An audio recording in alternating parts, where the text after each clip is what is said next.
This गणेशाय conference will now be recorded. काल काहीतरी तांत्रिक अडचणीमुळे आपल्याला आपलं लेक्चर पूर्ण करता आलं नव्हतं. तर कालचा जो सेशन राहिलाय त्या संदर्भात आपण आज थोडीशी चर्चा करूयात. आपण श्लेष्मश गुल्म्याची निर्मिती कशी होते ते पाहत होतो. वातज गुल्माची संप्राप्ती, कफज गुल्माची, पित्तज गुल्माची संप्राप्ती आपण पाहिली होती. त्याच पद्धतीने आता चरक निदान स्थानाचा जो 3रा अध्याय आहे त्यामध्ये श्लोक नंबर 10 श्लेष्मश गुल्म्याचे हेतू ते आपण वाचत होतो. तैरेव तु कर्शनैः कर्षितस्य अति अशनात अति स्निग्ध गुरु मधुर शीताशनात. हा तैरेव तु कर्शनैः कर्षितस्य हा जो फॅक्टर आहे हा प्रीरिक्विसाइट आहे हे आपण पाहिलं होतं की जो पित्तज गुल्मामध्ये पण आहे आणि तो कफज गुल्मामध्ये पण आहे. सुरुवातीला तैरेव तु कर्शनैः कर्षितस्य पिष्ट इक्षु क्षीर तिल माश गुड विकृती अतिसेवनात मंदक मद्य अतिपानात हरितक अतिप्रणयात हा हेतू आपण पाहिला होता की एक्सेसिव्ह इंडल्जन्स ऑफ दी सॅलड, जे रॉ शाक आहे त्या शाकांचं, कच्च्या पालेभाज्यांचं अतिरिक्त मात्र सेवन करणं हा अग्निदृष्टीकर हेतू सांगितलेला आहे. हरितक अतिप्रणयात अनुप औदक ग्राम्य मांस अतिभक्षणात संधारणात वेग संधारण करणे आणि त्यामुळे श्लेष्म्याचा प्रकोप होणे. आता संधारण तसं पाहायला गेलं तर वात प्रकोप म्हणजे संधारणामुळे जर श्लेष्म्याचा प्रकोप होत असेल तर तो श्लेष्म्याचा परतंत्र प्रकोप असणार आहे. संधारण, वेग उदीरण हे कारण वात प्रकोपाची आहेत, पण शरीरात जर त्यामुळे श्लेष्म्याचा प्रकोप होत असेल तर तो श्लेष्म्याचा परतंत्र प्रकोप होणार आहे. आणि पुढे जे स्पेसिफिक आणखीन एक हेतू त्यांनी या कारणांच्या लिस्टमध्ये दिलेला आहे तो म्हणजे अबुभुक्षस्य च अतिप्रगाढम उदपानात. काय म्हणतात ते अबुभुक्षस्य? अबुभुक्षस्य म्हणजे तृप्त झाल्यावर, आता भूक नाहीये, आता पोटभर जेवण झाले. अबुभुक्षस्य या अबुभुक्षस्य शब्दावर एक छोटी पाठभेद आहे बघा. त्याच्यावर एक 2 असा छोटा शब्द दिला. तो पाठभेदासाठी असतो. पाठभेदासाठी म्हणजे काय तर दुसऱ्या ग्रंथांमध्ये म्हणजे दुसरे जे संस्करण आहेत संहितेची त्यामध्ये या शब्दाच्या ऐवजी दुसरा शब्द योजिलेला आहे. मग ती गंगाधर टीका असेल, योगेंद्रनाथ सेनांची टीका असेल, तर त्या ज्याविषयी कॉन्ट्रोवर्सी आहे असे शब्द तळटीपा म्हणून जे कंपायलेशन करणारे आचार्य असतात. म्हणजे आता ही जी चरक संहिता आपण वाचतो ते यादवजी त्रिकमजी आचार्य यांनी एडिट केलेली आहे. तर ते त्यांचं मोठं कार्य आहे की त्यांनी अशा तळटीपा दिलेल्या आहेत. त्यामुळे अबुभुक्षस्य हा जो शब्द आहे त्याची त्यांनी तळटी पाठभेद म्हणून काय दिलंय खालची खाली सगळ्यात खाली फुटनोट म्हणून अतिसुहितस्य. अतिसुहितस्य म्हणजे काय? अतिसौहितस्य. सौहित्य म्हणजे काय? तृप्ती, भरपेट जेवण, पोटभर जेवण झालंय हा अर्थ. अबुभुक्षस्य किंवा अतिसुहितस्य अतिप्रगाढ उदपानात. अतिप्रगाढ म्हणजे काय? अतिप्रगाढ म्हणजे अत्यधिक मात्रेमध्ये. उदपानात म्हणजे पाणी पिण्याने, म्हणजे अतिसौहितस्य भरपूर भरपेट जेवण झाल्यानंतर, तृप्त झाल्यानंतर अत्यधिक मात्रेमध्ये पाणी पिले जर तो हेतू श्लेष्मा प्रकोपाचा आहे. तर हा एक स्पेसिफिक या ठिकाणी सांगितला की अबुभुक्षस्य अतिप्रगाढंच उदपानात. ऍक्च्युली आपण मागच्या वेळी पाहिला होता की हा हेतू त्रिदोष प्रकोपाचा हेतू आहे. त्रिदोषांचा प्रकोप करणारा हा हेतू आहे. जर तुम्हाला आठवत असेल तर चरक विमान स्थानाचा जो 2रा अध्याय आहे त्रिविध कुक्षीय विमान अध्याय, त्या 2रा अध्याय पान नंबर 238 श्लोक नंबर 7 यामध्ये वरून एक 4थी 5वी ओळ आहे. यो हि मूर्तानाम आहार जातानाम सौहित्यम गत्वा. यो हि योही म्हणजे जो मनुष्य मूर्तानाम आहार जाताना. मूर्तानाम आहार जाताना म्हणजे काय? तर जो मूर्त आहे असा आहार, म्हणजे पोळी असेल, भाजी असेल, भात असेल, असा सॉलिड आहार, मूर्त आहार, मूर्तानाम आहार जाताना. आणि अशा आहाराचं, मूर्त आहाराचं त्यांनी काय केलंय? सौविध्यम गत्वा. सौविध्यम गत्वा म्हणजे भरपेट जेवलेला आहे. कसा? कोण? मूर्तानाम आहार जाताना. असा मूर्त आहार सौविध्यम गत्वा. आणि हे केल्यानंतर काय केलं त्यांनी? द्रवैहि तृप्तिम आपद्यते. द्रवैहि तृप्ती. एकतर मूर्त आहार हा पोटभर जेवला आणि त्यानंतर द्रवहाराने पुन्हा तृप्ती केली. म्हणजे काय केलं? की लोटाभर पाणीच पिलं, किंवा काय केलं? किंवा मिल्कशेक पिला, किंवा काय केलं? किंवा ज्यूस पिला, नारळाचं पाणी पिलं, सरबत पिलं, आणखीन काय केलं? बऱ्याच जणांना आजकालच्या व्हॉट्सअपच्या जमान्यामध्ये खूप वेगवेगळं आयुर्वेदाचं प्रगाढ ज्ञान असतं किंवा प्रगाढ ज्ञानाचे मेसेज फिरत असतात. की काय? की जेवताना पाणी पिऊ नये, जेवण झाल्यानंतर अर्ध्या तासाने पाणी प्यावं, असे काहीतरी भन्नाट सवयी किंवा भन्नाट मेसेज आयुर्वेदाच्या नावाखाली सोशल मीडियावर फिरत असतात. पण ते शास्त्रोक्त आहे का नाही, याची शोध आपण आपल्या रुग्णांना करायला सांगितली पाहिजे. कारण की हा प्रधान हेतू शास्त्रकारांनी सांगितला आहे की यो हि मूर्तानाम आहार जातानाम सौहित्यम गत्वा द्रवैहि तृप्तिमापद्यते. कोणत्याही प्रकारचा द्रवाहार जर भरपेट जेवण झाल्यानंतर रुग्ण जर घेत असेल तर काय होतं? भूयः तस्य आमाशय गताः वातपित्त श्लेष्मणोः अभ्यवहारेण अतिमात्रेण अतिप्रपीड्यमानाः सर्वे हे युगपत् प्रकोपम आपद्यते. आमाशयामध्ये जे वातपित्त श्लेष्म आहे त्यांचं प्रपीडन होऊन या तीनही दोषांचा युगपत प्रकोपम आपद्यते. युगपत, एकाच वेळी तीनही दोषांचा प्रकोप होतो. त्यामुळे जर भरपेट जेवण केलं आणि त्यानंतर जर दवा हा रुग्ण घेत असेल, पाणी पित असेल, आणखीन काही घेत असेल, तर त्यामुळे त्रिदोषांचा त्वरित प्रकोप, सायमल्टेनियस प्रकोप होणार आहे.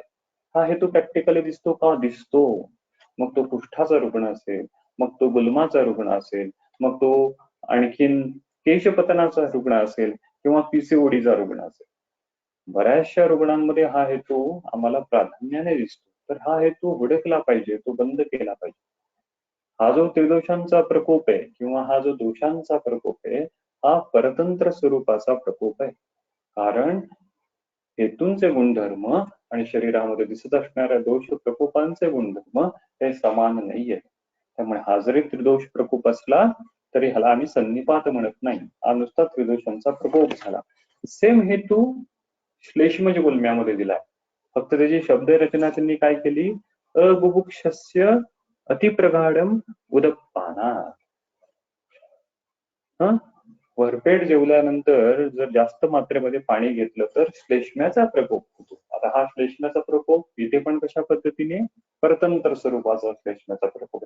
त्यामुळे हे चिंतन आम्ही सतत चालू ठेवलं पाहिजे. जेव्हा आम्ही एक एक हेतू वाचतो, तो हेतू त्या दोषाचा प्रकोप करायला कसा कारणीभूत ठरत असेल, या संदर्भात आम्ही आमचं चिंतन चालू ठेवलं पाहिजे. मग तो स्वतंत्ररित्या प्रकोप करत असेल का तो परतंत्ररित्या प्रकोप करत असेल, त्या हेतूचे गुणधर्म काय असतील, आणि शरीरात जेव्हा श्लेष्माचा प्रकोप होत आहे त्या श्लेष्माचे गुणधर्म काय आहेत, ते तर समान आहेत का तर विपरीत आहे, कशा पद्धतीने त्या दोषाचा प्रकोप होतोय याचा आम्ही विचार केला पाहिजे. हे हेतू शास्त्रकारांनी श्लेष्मज गुल्म्यामध्ये दिले. म्हणजे प्रायः श्लेष्मज गुल्म्यामध्ये हे हेतू त्यांना जास्त मात्रेत सेवन करत असतील रुग्ण असं दिसले असतील. पण याचा अर्थ असा नाही की हे पित्तज गुल्मामध्ये दिसणार नाही किंवा वातज गुल्मामध्ये दिसणार नाही. परतंत्र कारणाने ते पित्ताचाही प्रकोप हा हेतू करू शकतो. त्यामुळे इतका महत्वाचा हा हेतू आहे अबुभुक्षस्य अतिप्रगाढम उदपानात्. आणि ह्या सगळ्या हेतूंमुळे पुढे काय म्हणतात ते? संक्षोभणात वा शरीरस्य श्लेष्मासह मारुतेन प्रकोपम आपद्यते. शरीरस्य संक्षोभणात वा श्लेष्मासह मारुतेन प्रकोपम आपद्यते. श्लेष्मासह मारुतेन, नुसता श्लेष्मज गुल्मा असं नाही, तर त्याला वाताचा अनुबंध हा आहेच आहे. कारण श्लोकाची सुरुवात कशी झालीये? तैरेव तू कर्षणैः कर्षितस्य. त्यामुळे वायूचा अनुबंध या ठिकाणी आहेच. त्यामुळे श्लेष्मासह मारुतेन प्रकोपम आपद्यते, म्हणून आपण पुन्हा पुन्हा हेच म्हणतोय की गुल्म हा कोणत्याही प्रकारचा जरी असला तरी तो वातव्याधी आहे. तिथे वायू आयदर स्वतंत्ररित्या प्रकोपित झालेला आहे किंवा परतंत्ररित्या प्रकोपित झालेला आहे. आता हा श्लेष्माचा मारुतः सह प्रकोप झाला की मग श्लेष्मज गुल्म्याची संप्राप्ती कशा पद्धतीने होईल, तर हा पुढचा श्लोक वाचण्यापूर्वी आम्ही डोळ्यासमोर तो श्लोक वातव्याधीचा जर आणला, देहे श्रुतांचे रिक्तानी पूरयित्वा अनिलो बली. आता अनिलाचा प्रकोप झालाय, देहे आमाशय रिक्तानी अशी संप्राप्ती झालेली आहे आणि आमाशयातल्या रिक्त झालेल्या स्त्रोतसांमध्ये आता वायू कशाचं पूरण करतोय, कफाच्या मॉलिक्युलचं पूरण करतोय. अशा पद्धतीची संप्राप्ती आता घडून येते. त्याचं वर्णन त्याने पुढच्या श्लोक नंबर 11 मध्ये केलेलं आहे, तो आपण वाचूयात आता. तम प्रकुपितम मारुतः आमाशये एकदेशे संवर्त्य तानेव वेदना प्रकारान उपजनयती य उक्ता वातगुल्मे. काय म्हणतात ते, मारुतः प्रकुपितम तम, जो वायू ऑलरेडी विशिएट झालाय, प्रकुपित झालाय, मारुतः प्रकुपितम तम, प्रकुपित झालेल्या त्याला, तम त्याला म्हणजे कुणाला, श्लेष्म्याला, श्लेष्म्याच्या मॉलिक्युलला. मारुतः प्रकुपितम तम काय करतो त्या श्लेष्म्याच्या मॉलिक्युलला, आमाशये एकदेशे संवर्त्य, आमाशये एकदेशे संवर्त्य, आमाशयाच्या एका भागामध्ये, one of the part, one of the localization, आमाशय खूप मोठं आहे तर त्यातल्या एखाद्या ख वैगुण्याच्या ठिकाणी संवर्त्य, संमूर्छना करून, ज्या ठिकाणी ख वैगुण्य झालेलं आहे त्या ठिकाणी वायू वहन करत असताना त्या श्लेष्माच्या मॉलिक्युलला लॉज करतो, तिथे सोडतो. पुन्हा त्याचं वहन सुरू होतं, पुन्हा रसरक्त संवहनामध्ये पुन्हा जेव्हा वायू त्या ख वैगुण्याच्या ठिकाणी येतो तेव्हा पुन्हा श्लेष्माचा दुसरा मॉलिक्युल त्या ठिकाणी डिपॉझिट व्हायला लागतो. ही डिपॉझिशनची क्रिया पुन्हा पुन्हा पुन्हा पुन्हा पुन्हा पुन्हा चालू राहते. त्यामुळे व्याधी हा काही एकदम तयार होत नाही. शास्त्रकार म्हणतात, अणु ही प्रथमम भूत्वा पश्चात रोगः विवर्धते. अणु ही प्रथमम भूत्वा, सुरुवातीला श्लेष्माचा एक मॉलिक्युल, नंतर दुसरा मॉलिक्युल, असं डिपॉझिशन सुरू व्हायला लागतं. तेव्हा लक्षणं कदाचित जाणवणार नाही, परंतु जेव्हा हे श्लेष्माचे मॉलिक्युल जास्त प्रमाणात आमाशये एकदेशे संवर्त्य असे होऊ लागतात तेव्हा मात्र मग वायूच्या वहनाला अजून अवरोध उत्पन्न होऊन लक्षणांची निर्मिती होते. तर मारुतः प्रकुपितम तम आमाशये एकदेशे संवर्त्य. आता आमाशये एकदेशे संवर्त्य ही शब्दरचना आधीच्या 9व्या श्लोकामध्ये पण आहे, पित्तज गुल्माच्या. तिथे पण ते काय म्हणताय, तत्प्रकुपितम मारुतः आमाशये एकदेशे संवर्त्य. So the site of the pathology in the Shleshmaj Gulma and in the Pittaj Gulma is somewhat common. Amashaye Ekadesh.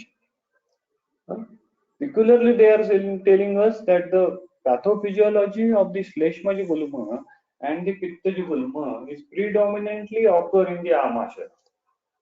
So, Marutaha Prakupitam tam Amashaye Ekadeshe Samvartya Vatagulme je ukta तानेव वेदनान प्रकारान उपजनयती. आणि संवर्त्य करून काय करतो तो वायू, वातगुल्मामध्ये ज्या वेगवेगळ्या प्रकारच्या वेदना सांगितलेल्या आहेत त्या वेगवेगळ्या प्रकारच्या वेदनांची निर्मिती करतो. So the moral of the story is वेदना is the cardinal symptom of the गुल्म, वेदर इट इज अ श्लेष्मज गुल्म, whether it is a पित्तज गुल्म or whether it is a वातज गुल्म. वातज गुल्म मध्ये होणारच आहे, नो डाऊट. पित्तजामध्ये आणि कफजामध्ये सुद्धा वेदना या वातगुल्मे उगतात, ज्या वातगुल्मामध्ये सांगितलेल्या आहेत त्यांची निर्मिती होतीये. मग वेगळे पण काय आहे, तर वेगळे पण जो डिपॉझिट होणारा श्लेष्माचा मॉलिक्युल आहे आमाशय एकदेशे, त्या श्लेष्म्याचे स्वतःचे गुणधर्म आता तो दाखवायला सुरू करणार आहे. त्यामुळे असोसिएटेड कंप्लेंट्स मध्ये मग आता वेगळेपणा यायचा. पण वेदना या असणारच आहे. त्यामुळे वातकुल्मे जे उक्तः तानेव वेदनां प्रकारान् उपजनयती. पुढे काय म्हणतात ते, श्लेष्मातु अस्य शीत ज्वर अरोचक अविपाक अंगमर्द हर्ष हृद्रोग छर्दी निद्रा आलस्य स्थैमित्य गौरव शिरोभिताप उपजनयती.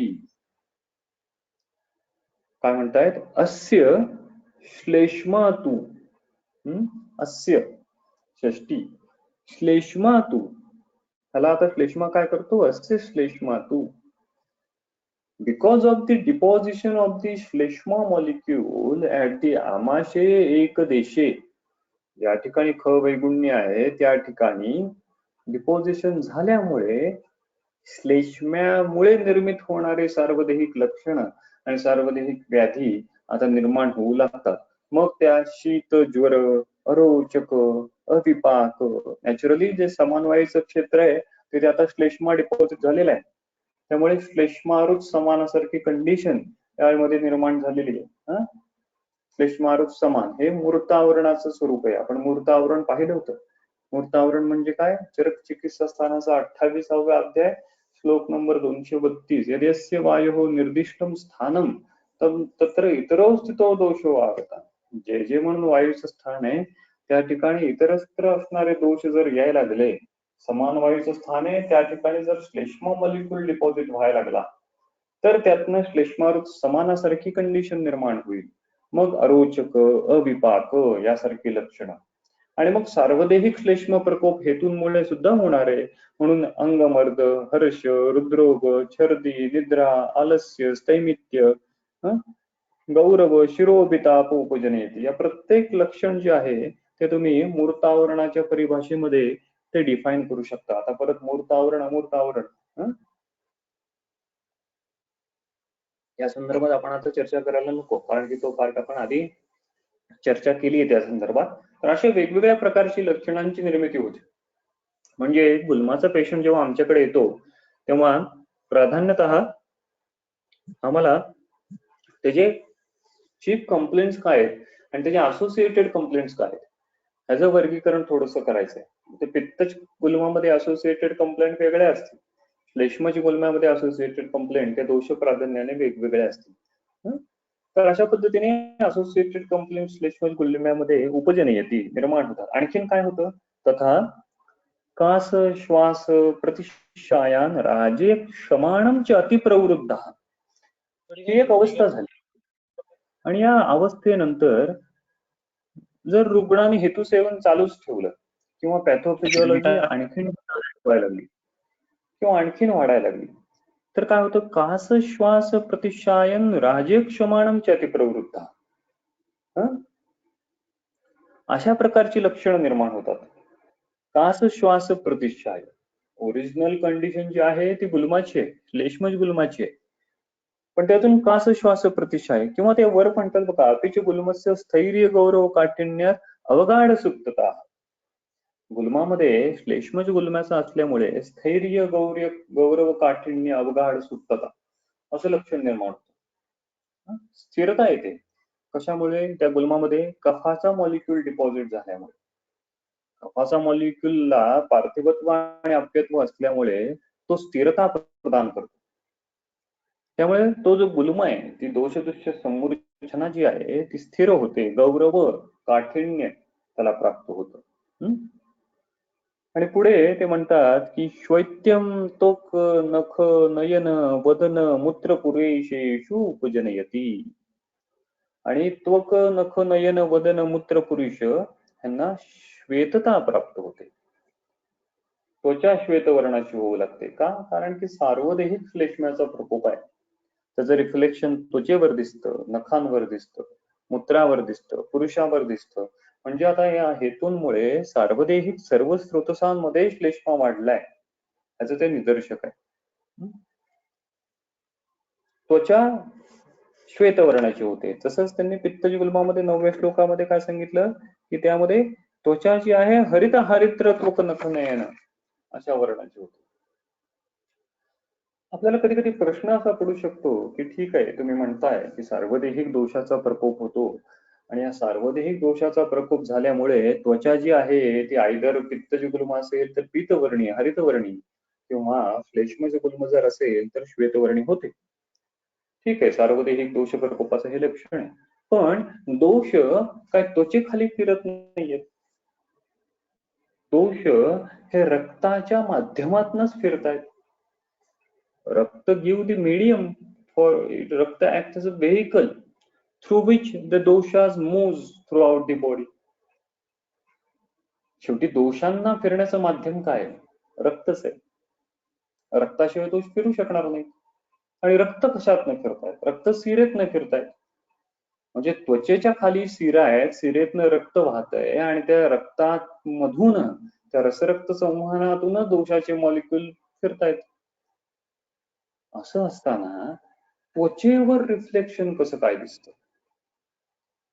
दोषवृद्धी तुम्ही म्हणताय सर्व शरीरात होते आणि सर्व शरीरात दोषवृद्धी होत असताना जो दोष रक्तामध्ये वाढलाय आणि जे रक्त आणि जो दोष शिरेतनं वहन करतोय, शिरेतनं वहन होतोय, त्याचं रिफ्लेक्शन त्वचेवर दिसायचं काय कारण?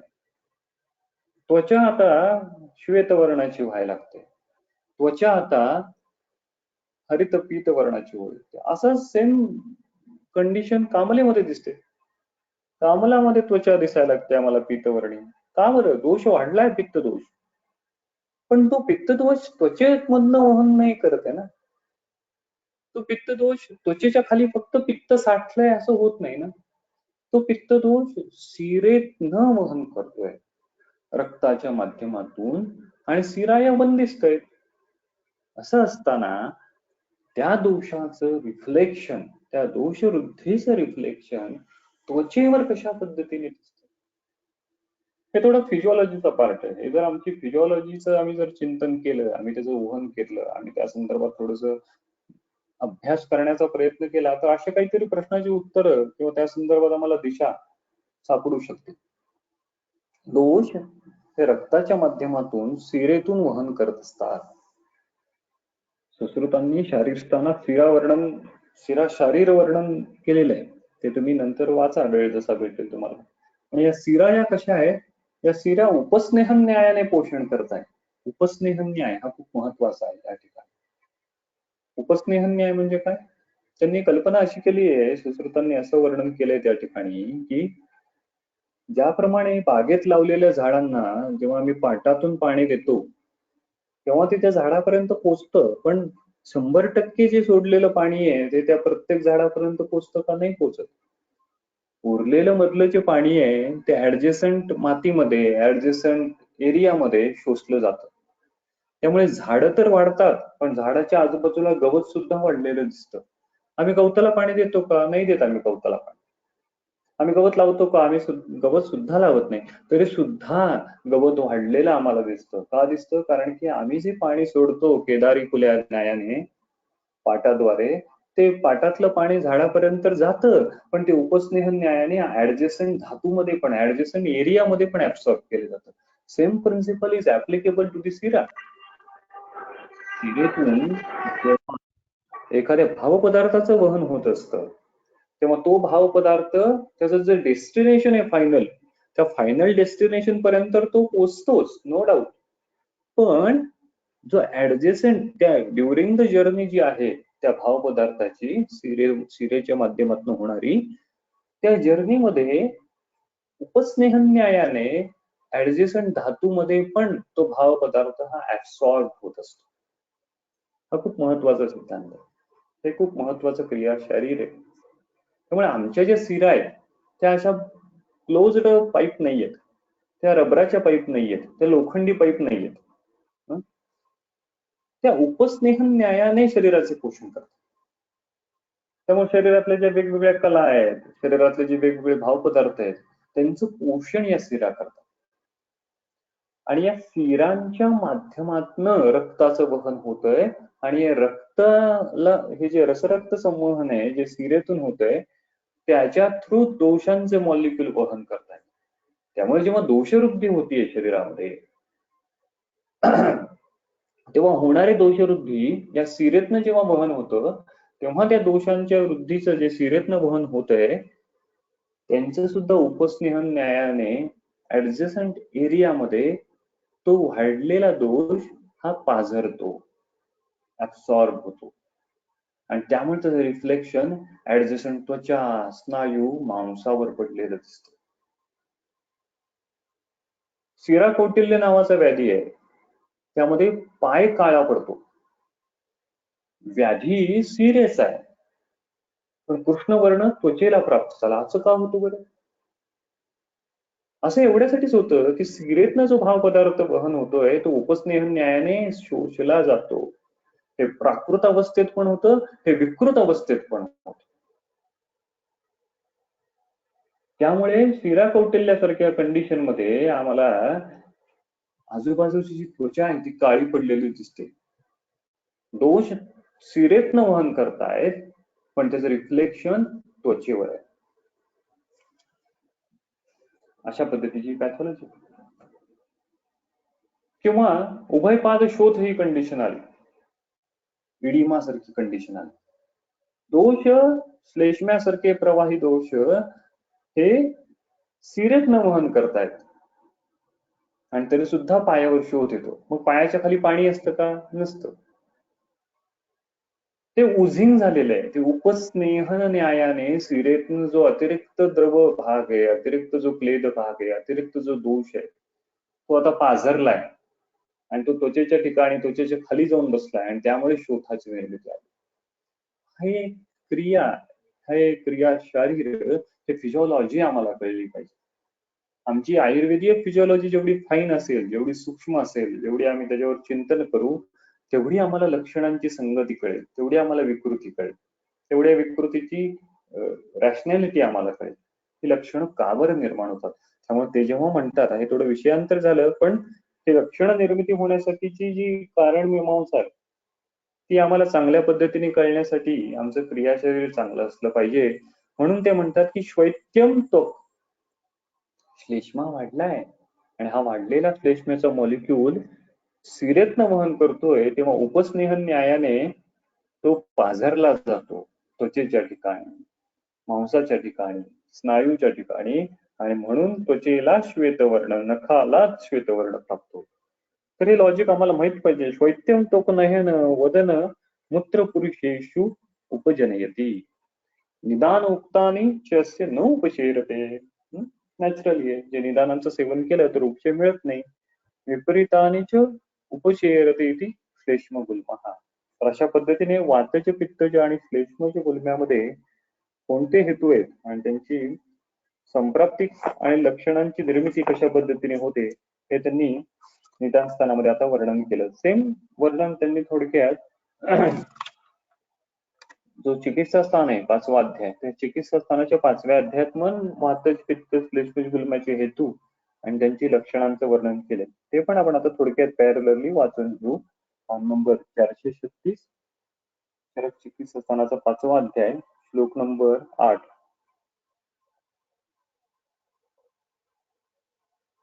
पंचात्मकस्य प्रभवं तु तस्य वक्षामि लिंगानि चिकित्सितं तं चिकित्सितं च.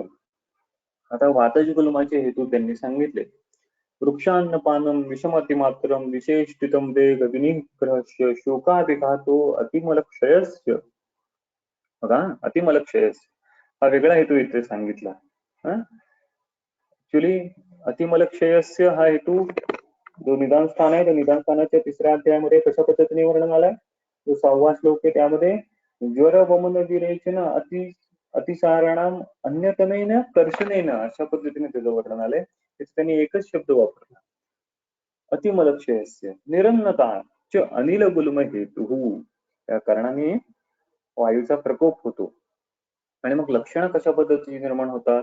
यह स्थान संस्थान रुजाम विकल्पम विडबात संगम गलवक्र शोषम शाव अरुणत्वम शिशिर ज्वरम च हृत्कुक्षि पार्श्वम् अंश शिरोरुजं च करोति जीर्ण्याभ्यादिकं प्रकोपं भुक्ते मृगत्वं समुपैति यश्च वातात् स गुल्मो न च तत्र वृक्षं कषाय तिक्तं कटू च उपशेते.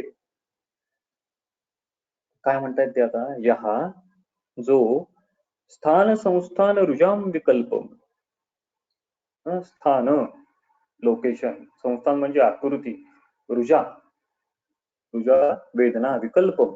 So it produces various types of pain and various shapes of the affection in different region of the Mahasrutas. हे कार्डिनल फीचर आहे. स्थान संस्थान, कुठे या ठिकाणी दुखतं, कुठे या ठिकाणी दुखायला लागतं. महास्रुतसामध्ये वेगवेगळ्या ठिकाणी वेदना वेगवेगळ्या प्रकाराने होतं. स्थान संस्थान रुजाम विकल्प. पुढे विडवात संगम, वात प्रकोपाचं लक्षण. गलवक्त्र शोषम, शाप अरुणत्वम, शिशिरज्वरम, फिवर विथ चिल्स. हे लक्षण वातगुल्मामध्ये निर्माण होतं. आता ते का निर्माण होतं त्यावर थोडं चिंतन आम्ही केलं पाहिजे की शिशिरज्वरम हे लक्षण वातज गुल्मामध्ये निर्माण होतं. आता शिशिरज्वरम हे लक्षण निदान स्थानातल्या वातज गुल्माचे हे लक्षणामध्ये वर्णन नाही केलं, त्याने फक्त ज्वर सांगितलं. पण चिकित्सा स्थानामध्ये वर्णन करताना शिशिरज्वरम असं स्पेसिफिसिटी त्यांनी दिली. म्हणून हे जर दोन्ही एकाच वेळी आपण वाचले तर आपल्याला त्यातला थोडाफार जो सूक्ष्म भेद आहे तो कळू शकतो. शिशिरज्वरम आणि हृदय कुक्षी पार्श्वम अंश शिरोरुजम करोती, या ठिकाणी वेदना व्हायला लागतात. पुढे जीर्णे अत्यधिकम प्रकोपम, जीर्णे अत्यधिकम प्रकोपम करोती. काय म्हणतात ते, जीर्णे अत्यधिकम प्रकोपम करोती. आहार जीर्ण होत असताना अत्यधिक वायूचा प्रकोप आणि शूल असं होतं. ते का होतं, कारण जीर्ण होत असताना अन्नाचा जो तिसरा अवस्थापाक आहे हा बिघडणार आहे. त्यामुळे रुग्णाला हिस्ट्री विचारताना वेदना कधी होतात हे पाहणे सुद्धा गरजेचं आहे. पहिल्या अवस्थापाकात वेदना होतात का, दुसऱ्या अवस्थापाकात वेदना होतात का, तिसऱ्या अवस्थापाकात वेदना होतात का. So what is the clinical utility of the अवस्थापाक. आम्ही रुग्णाचे लक्षण हे कोणत्या काळामध्ये वाढतायत, अवस्थापाकामध्ये वाढतायत ह्याचा विचार केला पाहिजे. त्यानुसार कोणत्या दोषाचा संबंध असू शकतो किंवा कोणता अवस्थापाक बिघडलाय हे आम्हाला कळू शकतं. कारण की त्या अवस्थापाकाच्या काळाच्या दृष्टीमध्ये त्या दोषांना बळ मिळणार आहे. म्हणून ते म्हणतात जीर्णे अत्यधिकम प्रकोपम. त्यामुळे वातज जे म्हणून व्याधी आहेत त्या प्रत्येक व्याधीमध्ये जीर्णे अत्यधिकम प्रकोपम हे लक्षण दिसणार.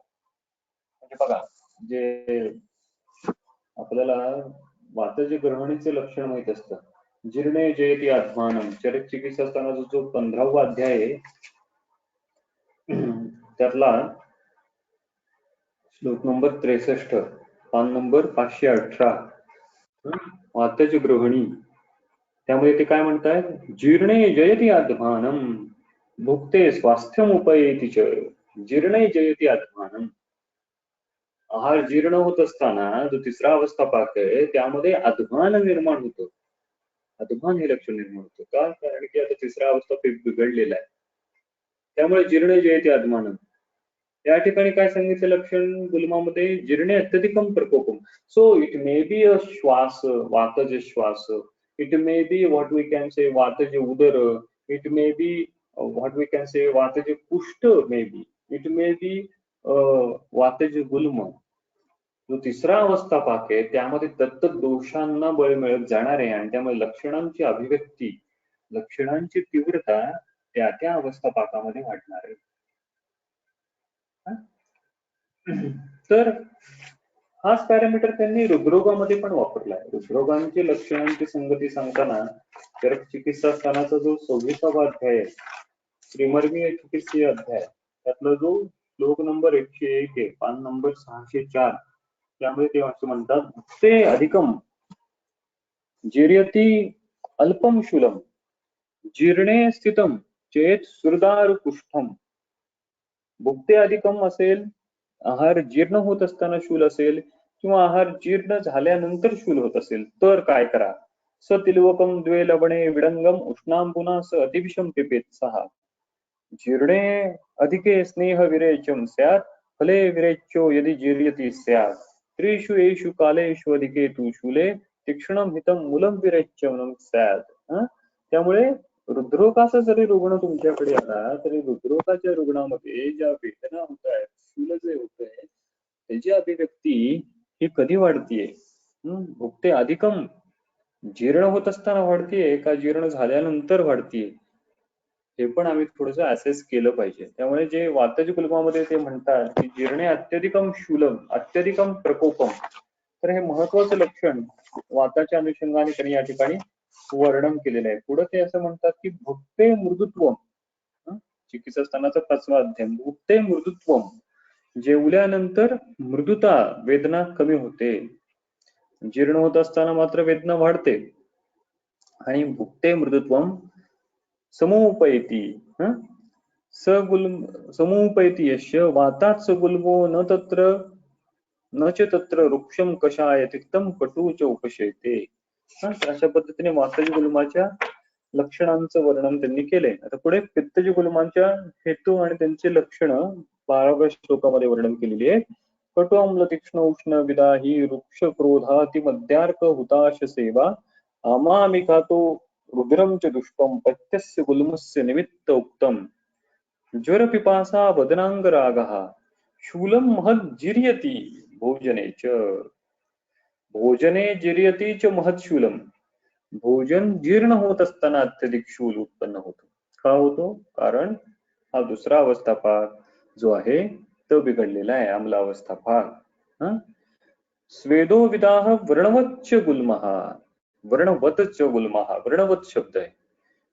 Inflammation. So any type of inflammation occurring in the Mahasprutasha and which is sparsha asa, tenderness, acute tenderness should be considered as a Pittajugulma. Inflammation having the acute tenderness in the Mahasprutasha should be considered as a Pittajugulma. Paittika Gulma Rupam. आणि पुढे श्लेष्माचे हेतू सांगितलेले आहेत श्लोक number 14 मध्ये. शीतम गुरुम स्निग्धम अचेष्टनम च संपूर्णम प्रस्वपनम दिवाच गुल्मस्य हेतू कपसंभवश्च सर्वस्तु दृष्टो निश्चयात्मकस्य च.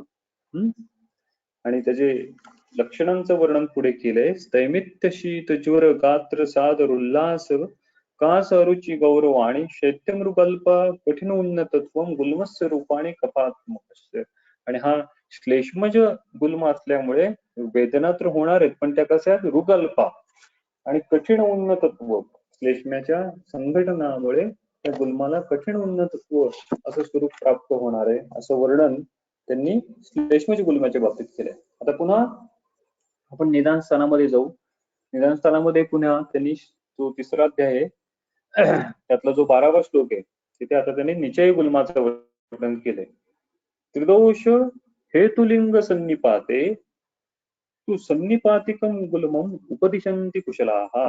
त्रिदोष हेतु लिंग सन्निपाते, सन्निपात शब्द आहे. तू सन्निपातम गुल्मम उपदिशन्ति कुशलाः. सन्निपातिक शब्द आहे. सन्निपात कशाला म्हणायचं आणि संसर्ग कशाला म्हणायचं हे आपण पाहिलं होतं ऑलरेडी. जेव्हा तिन्ही दोष स्वतंत्र कारणाने प्रकोपित झालेले असतात तेव्हा त्याला सन्निपात असं म्हणतात. केवळ तिन्ही दोष शरीरात एकत्र येणे याचा अर्थ सन्निपात नाही, ते स्वतंत्र कारणाने प्रकोपित झालेले आहेत. आणि पुढे ते म्हणतात सविप्रतिषिद्ध उपक्रमत्वाद असाध्यो निचय गुल्मा. विप्रतिषिद्ध असा शब्द वापरलाय. त्याची टीका त्यांनी बघा काय केली. विप्रतिषिद्ध उपक्रमत्वाद इति परस्परम वातादि विरुद्ध उपक्रमत्वाद. तिन्ही दोषांचा प्रकोप किंवा सन्निपात ही अवस्था निर्माण झाली आणि ती अवघड काय, ते असाध्य काय, तर विप्रतिषिद्ध उपक्रमत्वाद, परस्पर विरुद्ध असा उपक्रम असल्यामुळे हा जो अवस्था आहे, ही जी अवस्था आहे ती असाध्य आहे. वायूची चिकित्सा करायला गेला तर श्लेष्मा वाढणार आहे. श्लेष्मा कमी करण्याचा प्रयत्न केला तर त्यामुळे वातपित्त वाढत जाणार आहे. आणि तिन्ही दोषांची एकत्र चिकित्सा करणारे द्रव्य मात्र कमी आहेत. त्यामुळे ही जी अवस्था आहे ती विप्रतिषिद्ध, ती थोडीशी परस्पर अँटॅगोनिस्टिक अशी चिकित्सा असल्यामुळे ती असाध्य अवस्था मानलेली आहे. पुढे आता जो 13वा श्लोक आहे निदान स्थानातला, यामध्ये शोणित गुल्माचं वर्णन त्यांनी केलेलं आहे. ते वाचूयात आपण. शोणित गुल्मस्तु खलु स्त्रिया एव भवती न पुरुषस्य गर्भकोष्ठ आर्तव आगमन वैशेष्यात. काय म्हणतात ते? शोणित गुल्मस्तु खलु स्त्रिया एव भवती न पुरुषस्य गर्भकोष्ठ आर्तव आगमन वैशेष्यात. शोणित गुल्मः तू गर्भकोष्ठ गर्भकोष्ठ म्हणजे काय? गर्भाशय. शोणित गुल्मः तू शोणित गुल्म हा गर्भकोष्ठ गर्भाशयामध्ये आर्तव आगमन वैशिष्ट्यात गर्भाशयामध्ये आर्तवाच्या आगमन येण्याच्या स्पेसिफिसिटीमुळे वैशिष्ट्यामुळे आर्तव आगमन वैशिष्ट्यात स्त्रिया एव खलु भवती. तो स्त्रियांनाच होतो. एव स्त्रिया एव खलु भवती पुरुषस्य न. तो पुरुषांना होत नाही असं त्यांनी सांगितलं पहिल्या वाक्यामध्ये. शोणित गुल्मः तू गर्भकोष्ठ आर्तव आगमन वैशेष्यात स्त्रिया एव खलु भवती पुरुषस्य न. त्याची त्यांनी टीका पण दिली आहे बघा, की असं म्हणतात की शोणित गुल्म हा स्त्रियांचा स्पेसिफिक होणारा व्याधी आहे, तो पुरुषांचा व्याधी नाही. का? कारण की गर्भाशयामध्ये आर्तव येणे हे स्त्री शरीराचं वैशिष्ट्य आहे, त्यामुळे तो पुरुषांचा व्याधी नाहीये, तो स्त्रियांचा व्याधी आहे. टीका म्हणतायत गर्भकोष्ठ तस्मिन् गर्भकोष्ठे या आर्तवस्य आगमन रूपे विशेषेण रक्तगुल्म कारणं स स्त्रिया एव भवति तेन एवं रूप आर्तव प्रतिबंधजन्यः शोणित गुल्मः पुरुषस्य न भवति. ओके, सो हा जो शोणित गुल्म आहे हा स्त्रियांमध्ये होणारा विशेष व्याधी आहे. And why this special subtype of gulma occurs only in female? Because of the menstruation. Okay, so हा मेन्स्ट्रुएशनच्या संदर्भातला होणारा गुल्मा आहे. त्यामुळे या रिप्रोडक्टिव्ह एज ग्रुप मधल्या महिलांचाच हा आजार आहे. मेनार्क पासून मेनोपॉज पर्यंतची जी मधली अवस्था आहे, मेनोपॉज नंतर किंवा मेनार्कच्या आधीची जी अवस्था आहे त्यामध्ये हा शोणित गुल्म होण्याची शक्यता नाही. पण जी मधली रिप्रोडक्टिव्ह एज ग्रुपची जी अवस्था आहे, मेन्स्ट्रुअल सायकल चालू असलेली जी अवस्था आहे, त्या अवस्थेमधल्या महिलांचा हा स्पेसिफिक व्याधी आहे. त्यामुळे या एज ग्रुप मधली जर महिला पेशंट असेल तर तिची प्रॉपर मेन्स्ट्रुअल हिस्ट्री आपण विचारली पाहिजे. नो डाऊट तो प्रत्येक वेळी शोणित गुल्म असेल अगर नसेल, पण वेगळा एखादा व्याधी जरी असेल, थायरॉइडचा पेशंट असेल, फायब्रोएडिनोमाचा पेशंट असेल, कुष्ठाचा पेशंट असेल, आणखीन कोणत्याही वेगवेगळ्या कंडिशनचा जरी फिमेल पेशंट या रिप्रोडक्टिव्ह एज ग्रुप मधला आला तर तिची प्रॉपर मेन्स्ट्रुअल हिस्ट्री आम्ही विचारली पाहिजे. आणि हा भाग बऱ्याचदा हिस्ट्री टेकिंग मध्ये निग्लेक्टेड राहतो. आम्ही प्रॉपर मेन्स्ट्रुअल हिस्ट्री विचारत नाही, कारण की रुग्णाचं रूट कॉज काय, व्याधी निर्मितीचं, लक्षण निर्मितीचं, त्याची सुरुवात कुठून झाली आहे हे जर आम्हाला समजून घ्यायचं असेल तर ही proper menstrual history reproductive age group मधल्या महिलांच्या दृष्टिकोनातून खूप महत्वाची. त्यामुळे ही हिस्ट्री विचारलीच गेली पाहिजे. मग त्यासाठी आम्हाला सगळ्यात महत्वाचं म्हणजे फिजिओलॉजिकली नॉर्मल मेन्स्ट्रुएशनचे पॅरामीटर काय, निकष काय ते माहित पाहिजे. त्याचं वर्णन शास्त्रकारांनी चरकांनी चरक चिकित्सा स्थानाच्या 30व्या अध्यायामध्ये केले. योनी व्यापित चिकित्सा अध्याय आहे ना, चरक चिकित्सा स्थान अध्याय 30 लोक नंबर 225 पान नंबर 643. काय म्हणतात ते, त्याने निकष सांगितले. नॉर्मल मेन्स्ट्रुअल फिजिओलॉजी कशा पद्धतीची असते. मासात निष्पिष्य दाहार्थी पंचरात्र अनुबंधीच नैवाति बहु न अत्यल्पम आर्तवम शुद्धमादिशे. ते शुद्धमा आर्तव आहे. पुढे त्यांनी आर्तवाचं वर्णाचं रंगाचं वर्णन केले, गुंजा फलसवर्ण वगैरे वगैरे. पद्मालक्ष्य सन्निकम. पण मासात पहिलं काय म्हटलंय तुम्ही लक्षण? मासात मेन्स्ट्रुअल सायकल ही स्पेसिफिकली त्या ठराविक तारखेला येतेय का नाही, 28 डेजनी सायकल रिपीट होतीये का नाही, मासात रेग्युलरिटी आहे का सायकल मध्ये, हा महत्वाचा पहिला. भले तो रुग्ण तुमच्याकडे केशपतनाचा येईल, भले तो रुग्ण तुमच्याकडे आम्लपित्ताचा म्हणून येईल, भले तो रुग्ण तुमच्याकडे वातव्याधीचा म्हणून येईल, पण त्याची सायकल रेग्युलर आहे का नाही. जर तो रिप्रोडक्टिव्ह एज ग्रुप मधला पेशंट असेल तर त्याची सायकल व्यवस्थित होतीये का, महिन्याच्या महिन्याला येतेय का, हा पहिला प्रश्न विचारणं आवश्यक. निष्पिष्य अच्छदाह अर्थी आणि सायकल चालू असताना जर ती रेग्युलर येते का नाही हा पहिला प्रश्न.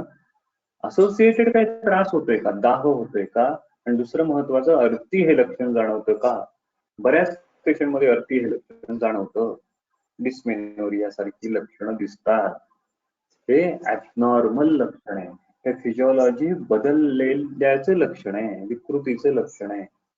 नॉर्मल फिजिओलॉजी मध्ये अर्थी जाणवली गेली नाही पाहिजे, पण ती आता जाणवतीये, आणि ती जर तशीच राहिली तर ती शरीराच्या इतर फिजिओलॉजीवर परिणाम दाखवणार. मग तो कोणत्या पद्धतीचा असेल ते आपण नाही सांगू शकत, पण ती परिणाम मात्र करणार आहे. डिस्मेनोरिया जनरली असं आपण असं पाहतो की ज्या पांडूच्या अवस्था असतात किंवा रक्तक्षय स्त्रियांमध्ये ज्यांना असतो त्यांना डिस्मेनोरिया किंवा शूल हे लक्षण पाळीच्या वेळी, मेन्स्ट्रुअल सायकलच्या वेळी जास्त प्रमाणात झालेलं आपण पाहतो. असं का होतं? कारण की नॉर्मलीच रक्तक्षय शरीरामध्ये आहे, आणि हा रक्तक्षय असताना, रक्तधातू स्थिर नसताना जी गर्भकोष्ठ किंवा गर्भाशयातली आतली जी त्वचा आहे, आतली जी एंडोमेट्रियम आहे, त्याचं प्रिपरेशन, त्याची निर्मिती ही तेवढ्या प्रमाणात सार प्रमाणात होत नाही, ती तेवढी थिक असत नाही. ऍक्च्युअली मेन्स्ट्रुएशन होतं कशासाठी, तर ते एंडोमेट्रियम फेडअप करण्यासाठी, शेडअप करण्यासाठी मेन्स्ट्रुएशन निसर्गाने निर्माण केलेले. आणि हेच जर एंडोमेट्रियमची वॉल ही जर थिन असेल, ही जर पातळ असेल, रक्तक्षयामुळे निर्माण केलेली असारभूत असेल, तर काय होतं, ती पटकन निघून गेल्यानंतर जो अपान प्रकोपित आहे तिथला, त्या अपानाला बाहेर काढण्यासाठी काही माध्यमच भेटत नाही. गर्भकोष्ठातला जो अपान आहे ऑलरेडी रक्तक्षयाची अवस्था आहे, त्यामुळे अशा कंडिशन मध्ये फ्लो पण जास्त होत नाही. बाहेर पडण्याचं रक्ताचं प्रमाण, आर्तवाचं प्रमाण हे पण अत्यल्प स्वरूपाचं आहे, आणि जी गर्भकोष्ठातली आतली जी त्वचा आहे, एंडोमेट्रियम ज्याला आपण म्हणतो, ती पण थिन स्वरूपाची असल्यामुळे ती पण पटकन निघून गेल्यानंतर आता अपानाला, त्या प्रकोपित वायूला बाहेर काढण्यासाठी काय माध्यम उरत नाही. त्यामुळे तो अपान अत्यधिक त्या पोकळीमध्ये शूल उत्पन्न करतोय. त्यामुळे हे लक्षण सर्रास आम्हाला दिसतं. रुग्णाला अशा वेळी काही पेन किलर घ्यावे लागतात का, काही अँटीस्पॉझमोडिक घ्याव्या लागतात का, हा हिस्ट्री विचारली गेली पाहिजे. प्राकृत ते प्रॅक्टिकली दिसणारे असे आपल्याला रुग्ण दिसतात. तर मासात निष्पिष्य दाह अर्थी पंचरात्र अनुबंधीच, पंचरात्र अनुबंधीच. जनरली फिमेल पेशंटची हिस्ट्री घेत असताना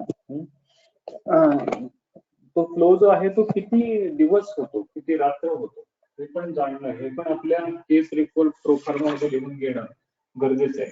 तो 3 दिवस होतो, 2च दिवस होतो, 1च दिवस फ्लो होतो, आणि मग आणखीनचे 1 दिवस स्पॉटिंग होतं किंवा काय होतं.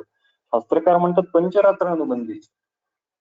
आजकाल 5 रात्रीपर्यंत फ्लो असणारी कंडिशन अशी फार कमी वेळा दिसते, पण किमान 3 दिवस किंवा 4 दिवस तरी फ्लो होतो का नाही, व्यवस्थित होतो का नाही, दोष जे आहे ते शरीराच्या बाहेर व्यवस्थित पडतायत का नाही, हे जाणून घेणं महत्वाचं आहे वैद्याला. नैव अतिबहू न अत्यल्पम. किंवा हे प्रॅक्टिकली तुम्ही असे विचारू शकता, किती पॅड्स बदलावे लागतात दिवसाला किती पॅड्स लागतात, आधी किती लागत होते, आता किती लागतायत, त्यांचं प्रमाण कमी आहे का जास्त, ती संख्या लिहिली पाहिजे. केस रेकॉर्ड आम्ही ठेवत असताना आम्ही इतक्या मायन्यूटपणे विचार करून त्या गोष्टींची नोंद आमच्या रेकॉर्ड प्रोफार्मवर ठेवली पाहिजे. तर कुठे आम्हाला आमच्या औषधाने फरक पडल्यानंतर तो कशा पद्धतीने फरक असेल हे सांगता येईल. नैव अति बहुन न अत्यल्पम अर्थवम शुद्ध माचिते. असं असतं जेव्हा कंडिशन, तेव्हा त्याला आम्ही शुद्ध अर्थव, शुद्ध मेन्स्ट्रुएशन, प्रॉपर मेन्स्ट्रुएशन असं म्हणतो. त्यामुळे ही जी हिस्ट्री आहे रिप्रोडक्टिव्ह एज ग्रुप मधल्या स्त्रियांची मेन्स्ट्रुअल सायकलची ती जाणून घेणं खूप महत्वाचं आहे. भले तो रुग्ण कोणत्याही लक्षणाने तुमच्या समोर आला असेल, अमवातच आला असेल, पण ही लक्षणं किंवा ही हिस्ट्री तुम्ही जाणून घेतली पाहिजे. त्यामुळे ते असे म्हणतात की निदानस्थानामध्ये तिसरा अध्याय शोणित गुणवस्तू खलु स्त्रिया एव भवती एक पुरुषस्य घोरभ कोष्ठ अर्थव आगमन वैशिष्यात. पुढे काय म्हणताय? पारतंत्र्यात अवैशारत्यात सततम उपचारात अनुरोधात वा वेगानुदीर्णा उपरुन्ध्यता आमगर्भे वापि अचीरपतिते अथवा अपि चीरप्रजाताया ऋतो वा वातप्रकोपणानि सेवमानायाः क्षिप्रं वातः प्रकोपम आपद्यते. काय म्हणतात ते? पारतंत्र्यात, पारतंत्र्यात म्हणजे डिपेंडन्सी आहे कोणावर तरी. म्हणजे आजकाल ऑफिसमध्ये काम आहे, पण कामाचा लोड एवढा आहे की त्यामुळे वेगाचा अवरोध करावा लागतो. पारतंत्र्यात. किंवा घरी पण एवढा कामाचा लोड गृहिणींवर असतो की बऱ्याचदाच वेगावरोधासारखी कंडिशन सरळच घडून येते. पारतंत्र्यात किंवा अवैशारत्यात, अवैशारत्यात किंवा अशिक्षितपणा म्हणजे काय की तेवढा सेन्स नाहीये की वेग आल्यानंतर त्या वेगाचा अवरोध करू नये. अशी जर कंडिशन असेल, पारतंत्र्यात अवैशारत्यात, पुढे म्हणतात ते सततम उपचारात अनुरोधात्वा. सततम उपचारात अनुरोधात्वा. सततम उपचार अनुरोधात्वा म्हणजे काय? बघा, उपचार अनुरोधात्वा की गृहकार्यामध्ये मग्न, सतत गृहकार्यामध्ये मग्न, सतत उपचार अनुरोधात्वा असं होतं, सर्रास होतं. सतत उपचारात अनुरोधात्वा. आणि हे लॉंग स्टँडिंग आहे, हे केवळ एखादा दुसरा महिना नाहीये, वर्षानुवर्षे सतत उपचारात अनुरोधात्वा. त्यामुळे असा देखील अभ्यास व्हायला पाहिजे की आमच्या भारतीय गृहिणींमध्ये 45 ते 60 या वयोगटामध्ये जे आजारांचं प्रमाण दिसतं, त्याचं एक कारण सततम उपचारात अनुरोधात्वा. त्यांना वेग धारण आणि वेग उदीरण कशा पद्धतीने त्या करतात, त्यामुळे लॉंग स्टँडिंग आणि ते जे व्याधी होत आहेत मग 45 ते 60च्या वयोगटामध्ये, हे खूप तीव्र स्वरूपाचे, खूप दारुण स्वरूपाचे, एक मर्मगत अशा व्याधींचं प्रमाण वाढत जातं. त्यामुळे हे आपलं कर्तव्य राहतं. एक आद्य कर्तव्य अशा पद्धतीचं राहतं की आपण अशा सततम उपचारात अनुरोधात्वा मध्ये असलेल्या त्या माऊलीला, त्या गृहिणीला तो जो वातप्रकोप आहे तो कमी करण्यासाठीचा सल्ला आपण काहीतरी घरच्या घरी दिला पाहिजे. कमीत कमी आपल्या घरी तर दिला पाहिजे. म्हणजे आई असेल तर काहीतरी वातशमनासाठी काहीतरी तेल दिलं पाहिजे. मेनोपॉज मध्ये ती गेली असेल तर त्यानंतर महिन्याला सुरुवातीच्या काळामध्ये रक्तमोक्षणाचा ठराविक काळाने सल्ला आपण दिला पाहिजे. जर ती आपली पत्नी असेल तर दररोज एक दाढीम व्रत पुरुषांनी अंगीकारलं पाहिजे. दाढीम व्रत म्हणजे काय? तर रोज एक डाळिंब सोडून द्यायचं बायकोला, ते दाढीम व्रत. जसं सावित्री व्रत आहे तसं हे दाढीम व्रत आहे. हे आधुनिक व्रत आहे, हे आपण केलं पाहिजे. कारण की सततम उपचारात अनुरोधात्वा, जो रक्तधातूची दृष्टी वेग उदाहरणाने आणि वेग विधारणाने जी होणार आहे, त्यासाठी अशा पद्धतीचे रक्ताला स्थिरता प्राप्त करून देणारे उपचार हे कुटुंब म्हणून आपण केले पाहिजे. सततम उपचार अनुरोधात्वा उदीर्णान वेगान उपरुंध्यात. म्हणजे उदीर्ण झालेल्या वेगाला धारण करणे अशासारख्या कंडिशन किंवा अपिवा आमगर्भे अचिरपतिते, आमगर्भे अचिरप्रतिते अशी एक कंडिशन. आमगर्भे म्हणजे काय? अचिरपतिते, जस्ट आफ्टर अबॉर्शन और मिसकॅरेज. आमगर्भे अचिरपतिते किंवा अथवा अचीर प्रजाताया. अचीर प्रजाताया, अचीर प्रजाताया म्हणजे काय? जस्ट आफ्टर द डिलिव्हरी, अचिर प्रजाताया किंवा ऋतोवा किंवा ड्युरिंग द मेन्स्ट्रुएशन. 3 कंडिशनचं वर्णन त्यांनी केलं. आमगर्भे अचिर अचिर पतिते किंवा अचिर प्रजाताया किंवा ऋतोवा. या 3 कंडिशन मध्ये काय आहे? वात प्रकोपणाने आसेवमानाया. या 3 कंडिशन मध्ये जर वात प्रकोपक आहाराचं विहाराचं जर सेवन केलं तर वातः क्षिप्रम प्रकोपम आपद्यते. वायूचा क्षिप्र प्रकोप होतो. म्हणजे शोणित गुल्म होण्याचे वेगधारणाचे कारण तर आहेतच, पण महत्वाचे 3 कंडिशन त्यांनी या श्लोकामध्ये वर्णन केलेले आहे. त्या कोणत्या? आमगर्भे अचिर पतिते, just after the abortion or miscarriage. त्यामुळे हा एक हेतू विचारला गेला पाहिजे मिसकॅरेजचा. आणि या मिसकॅरेज नंतर जर वात प्रकोपक आहार विहाराचं सेवन लगेच केलं गेलं असेल तर वात प्रकोपायाः सेव्यमानायाः क्षिप्रम वातः प्रकोपम आपद्यते. दुसरं अचिर प्रजातायाः just after the delivery. Delivery नंतर वात प्रकोपक आहार विहाराचं सेवन केलं गेले असेल. ऋतो वा ड्युरिंग मेन्स्ट्रुएशन. हा खूप आजकालचा घडणारा हेतू आहे. ऋतो वा. आजकाल आपण टीव्ही वरचे ऍडव्हर्टाईज पाहून आणि पाश्चिमात्यांचं अंधानुकरण पाहून झापडबंद झालेलो आहोत. आम्हाला आमचा सायन्सचा विचार जो आमच्या शास्त्रामध्ये सांगितलेला आहे तो आम्ही विसरत चाललेलो आहोत, किंवा ते आम्हाला जुनाट वाटतं, पुराण वाटतं. म्हणजे स्टे फ्री किंवा इतर प्रकारचे जे ऍड टीव्हीवर लागतात आणि ऋतुकाळामध्ये मग त्याचा वापर करून, त्या साधनांचा वापर करून मग ती स्त्री दैनंदिन क्रिया मग ते उड्या मारल्यासारखं दाखवतात, इकडून तिकडून धावपळ केल्यासारखी दाखवते, इकडून तिकडून वेगवेगळ्या क्रिया तिच्या ज्या आधीच्या चालू होत्या त्यापेक्षा जास्त ऍक्टिव्हली करते असं दाखवते. आणि त्याचंच अंधानुकरण आमचा समाज करतो. पूर्वीच्या काळी स्त्रियांना ऋतुकाळामध्ये आयसोलेट करण्याची पद्धत होती. ह्याचं महत्वाचं कारण काय होतं? त्या काळामध्ये स्त्रियांना विश्रांती भेटावी. बघा की 4 दिवस त्या स्त्रियांच्या शरीरातून दूषित रक्तधातू शरीराबाहेर जाणार आहे, तिला विश्रांती नकोय का?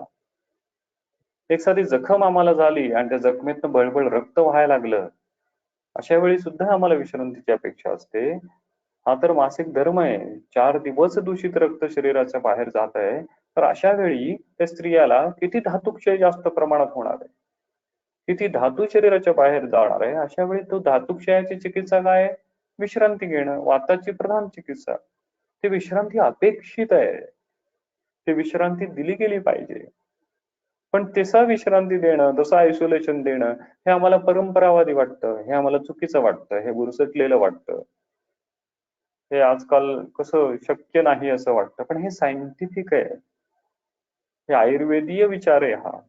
आणि हे न केल्यामुळे ऋतो वा मेन्स्ट्रुएशनच्या काळातले जर वातप्रकोप, आणि ते होतो, ती जर विश्रांती दिली गेली नाही, दैनंदिन दिनचर्या तुमची तशीच राहिली, त्या काळात तुमचा प्रवास घडला, त्या काळात तुमच्याकडून वातप्रकोपक आहार विहार सेवन झाला, तर काय होतो? क्षिप्रम वातः प्रकोपम आपद्यते.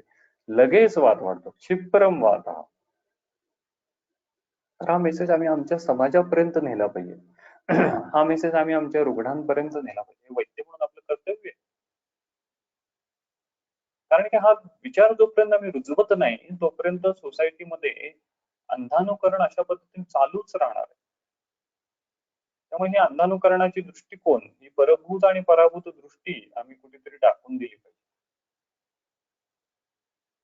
कारण की जोपर्यंत पाश्चिमात्य देशातून जसं आता मॅटर्नल लीव्ह आली आहे, तशी जोपर्यंत मेन्स्ट्रुअल लीव्ह येत नाही, तोपर्यंत आम्ही ही गोष्ट जी आहे विश्रांती देण्याची ती मान्य करणार नाही असं वाटतं. पण पार्ट आले आहे ना, जर कोणी आपण आयुर्वेदिक सगळे आहोत, आयुर्वेद जाणणारे आहोत, आयुर्वेद अभ्यासणारे आहोत, तर आपण तरी किमान या हेतूचा विचार प्रॅक्टिकली केला पाहिजे. ऋतोर्वा मेन्स्ट्रुएशन, ड्युरिंग मेन्स्ट्रुएशन जर वात प्रकोप आहार विहाराचं सेवन झालं तर क्षिप्रम वात हा प्रकोपम आपद्यते. क्षिप्र वायूचा प्रकोप होणार आणि दर महिन्याला होणार आहे. मग तो वायू काही ना काहीतरी करणार आहे, शांत बसणार नाही, लक्षणांची निर्मिती करत जाणार आहे. तर हा सुद्धा प्रधान हेतू आहे, हे आमच्या रुग्णाला सांगितलं गेलं पाहिजे. क्षिप्रम हा प्रकोप मापत देते आणि हा प्रकोपित झालेला वायू काय करतो पुढच्या 14व्या श्लोकामध्ये त्यांनी सांगितलं. प्रकोपितो योनिमुखम अनुप्रविश्य अर्थवम उपरुन्नती मासी मासी तदार्थवम उपरुध्यमानं कुक्षिम अभिवर्तयति. काय होतो? प्रकुपितो सहा, प्रकुपित झालेला तो वायू योनिमुखम अनुप्रविश्य. योनिमुखमची टीका दिली आहे बघा मध्येच. योनिमुखम इति गर्भाशय द्वारम, सर्वायकल ऑस जी आहे, योनिमुखम अनुप्रविश्य, त्या ठिकाणी तो स्थान संश्रय करतो. योनिमुखम अनुप्रविश्यम आणि आर्तवम उपरुन्नती, आर्तवाच्या गतीला अवरोध उत्पन्न करतो. वायूचा प्रकोप झाला, योनिमुखम अनुप्रविश्य, गर्भाशयाच्या मुखाच्या ठिकाणी अनुप्रविश्य करून आर्तवम उपरुन्नती, आर्तवाची बाहेर जाण्याची जी क्रिया आहे, जी प्रत्येक महिन्याला ते आर्तव बाहेर जातो, तो जो मार्ग आहे, तो मार्ग वाताच्या प्रकोपामुळे आता अवरोधित झाला. त्यामुळे आर्तव आता शरीराच्या बाहेर जात नाहीये. त्यामुळे काय होतं? रेग्युलर मेन्स्ट्रुअल सायकल येत नाही. जी महिन्याच्या महिन्याला येणं अपेक्षित आहे, ती सायकल आता येत नाही. काय येत नाही? योनिमुखम प्रकुपिता सहा अनुप्रविश्य आर्तवम उपरुन्नती. अशा पद्धतीने तो अवरोध उत्पन्न करतो आणि मग पुढे काय होतो? मासी मासी, प्रत्येक महिन्याला उपरुध्यमानम, उपरुध्यमानम विशेषण वापरले. उपरुध्यमानम म्हणजे काय? अडवले गेलेले ते म्हणजे कोण? तत् आर्तवम. मासी मासी उपरुध्यमानम तत् आर्तवम म्हणजे एका महिन्यामध्ये ते आर्तव आता बाहेर पडायला लागलं, पण योनिमुखम वायू प्रकोप झाल्यामुळे ते बाहेर पडू शकलं नाही, ते तिथेच संचित झालं. परत दुसऱ्या महिन्यामध्ये, परत तिसऱ्या महिन्यामध्ये असं संचित झालेलं ते आर्तव मासी मासी उपरुध्यमानम तत् आर्तवम, आणि ते काय करतं? कुक्षिम अभिवर्तयति. ते तिथं संचित झालेलं, गर्भाशयाच्या पोकळीमध्ये संचित झालेलं ते आर्तव काय करतं? आता वृद्धिगत व्हायला लागतं आणि त्याच्या प्रेशरमुळे गर्भाशय आणि कोष्ठ सुद्धा वाढू लागतं, कुक्षी सुद्धा वाढू लागतं. म्हणजे थोडक्यात काय, आता मेन्स्ट्रुअल फ्लो जो प्रत्येक महिन्याला होतो, जी सायकल होती, ते सायकल आता रेग्युलरली येत नाही. इरेग्युलॅरिटी ऑफ सायकल, मेन्स्ट्रुअल सायकल. आजकाल जर मॅरिड फिमेल असेल असं जर दिसलं तर युपीटी करून घेतात. युपीटी वरनं तर कळतं ते प्रेग्नन्सी आहे का नाही. पण समजा ते नसेल आणि तरी सुद्धा इरेग्युलॅरिटी असेल तर मात्र या फॅक्टरचा विचार आपण केला पाहिजे की प्रकुपितः सहा योनिमुखम अनुप्रविश्य आर्तवम उपरुन्नती मासी मासी उपरुध्यमानं तत् आर्तवम कुक्षिम अभिवर्तयति. त्यामुळे काय लक्षणांची निर्मिती होते? तस्य हा शूल, कास, अतिसार, छर्दी, अरोचक, अविपाक, अंगमर्द, निद्रा, आलस्य, स्थैमित्य, कफ प्रसेकाः समुपजायन्ते. स्तनयोश्च स्तन्यम, ओष्ठयोः स्तनमण्डलयोः कार्ष्ण्यम्, अत्यर्थं ग्लानिः चक्षुषोः, मूर्छाः रुल्लासः, दोहदाः, श्वयथुश्च पादयोः, ईशश्च उद्गमो रोमराज्याः, योन्यश्च चाटालत्वम्, अपि च योन्यः दौर्गन्ध्यम् आस्त्रावं च उपजायते. केवलश्च अस्यः गुल्मः पिण्डिते एव स्पन्दते, ताम अगर्भः गर्भिणी इति आहु मूढः.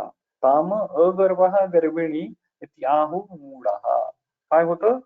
ते असं म्हणतात, केवलस्य अस्याः गुल्मः पिंडिता एव स्पंदते. त्यानंतर लक्षण वेगवेगळ्या प्रकारची. आता तो वायू प्रकोपित झालाय, त्यामुळे तो आता शूल, कास, तिसार, छर्दी अशा प्रकारची लक्षणांची निर्मिती करतो. स्तनयोश्च स्तन्यम, आता हे वेगळं लक्षण आहे. प्रेग्नन्सी नाहीये, कन्सेप्शन झालेलं नाहीये, तरी सुद्धा स्तनयोश्य स्तन्यम असं लक्षण दिसतं. आर्तवाचा प्रत्येक महिन्याला होणारा फ्लो आता वात प्रकोपामुळे अवरोधित झालेला आहे आणि ते आर्तव आता गर्भकोष्ठामध्ये संचित होऊन ते वृद्धिंगत होत आहे आणि ही पॅथॉलॉजी घडल्यानंतर त्याचं रिफ्लेक्शन शरीरावर कशा कशा पद्धतीने होईल तर त्यातलं एक लक्षण स्तनयोश्य स्तन्यम असं आहे. आता स्तनयोश्य स्तन्यम हे लक्षण शोणितगुल्मामध्ये का बरं निर्माण होतं तर त्याची टीका त्याने दिली आहे. मध्ये एक ओळ आहे बघा, स्तनयोश्य स्तन्यम इति रोग प्रभावात एव बोधव्यम आर्तव अवरोध लक्षणस्य व्याधे अयम प्रभावो यस्तन्यम करोति दृष्टत्वात्. हे असं का होतं? हा व्याधी प्रभाव आहे, हा व्याधी महिमा आहे, हा दोष दुष्ट संप्राप्तीचा प्रभाव आहे. की आम्ही असं पाहतो की आर्तवाचा अवरोध झाला, आर्तव प्रत्येक महिन्याला गर्भाशयामध्ये संचित होऊ लागलं की त्याचा परिणाम स्तनयोश्य स्तन्यम अशा पद्धतीने होतो. आता हे थोडंसं स्ट्रेंज आहे, पण यातनं जाणून घेण्याची गोष्ट कोणती आहे की आर्तव किंवा मेन्स्ट्रुअल सायकल किंवा ओव्ह्युलेटरी सायकल हे जर व्यवस्थित नसेल, त्यामध्ये जर इरेग्युलॅरिटी असेल तर त्याचा परिणाम हा स्तनांवर होतोय. दोन्ही अवयव शुक्रवह स्रोतसाचे आहेत. त्यामुळे एक अवयव एक मूलस्थान जर हॅम्पर झालं तर त्याचं रिफ्लेक्शन दुसऱ्याच ठिकाणी होतंय, ते अभिव्यक्त होतं. पीसीओडी असणारे रुग्ण किंवा ओव्हरीचे प्रॉब्लेम असणारे रुग्ण किंवा हा तर स्टडी इस्टॅब्लिश झालाय की अनावश्यक जर हिस्टेरेक्टॉमी केली गेली तर त्याचं पुढे रिफ्लेक्शन सीए ब्रेस्ट मध्ये होतं, दिसतं. हिस्टेरेक्टॉमी केली, सीए ब्रेस्टचं प्रमाण वाढत जातं. का होतं असं? एक क्षेत्र, एक मूल क्षेत्रामध्ये तुम्ही काही इजा केली, विकृती उत्पन्न केली, त्याचं रिफ्लेक्शन दुसऱ्या मूल क्षेत्रावर होतं. त्यामुळे जाणलं पाहिजे आम्ही की स्तनयोश्य स्तन्यम अशा पद्धतीने ते रिफ्लेक्शन दिसतं. ओष्ठयोः स्तनमंडलयोः कार्ष्ण्यम हे पण व्याधी प्रभावामुळे निर्माण होणारं लक्षण आहे. अत्यर्थ ग्लानी चक्षुषोः मूर्छा उल्हास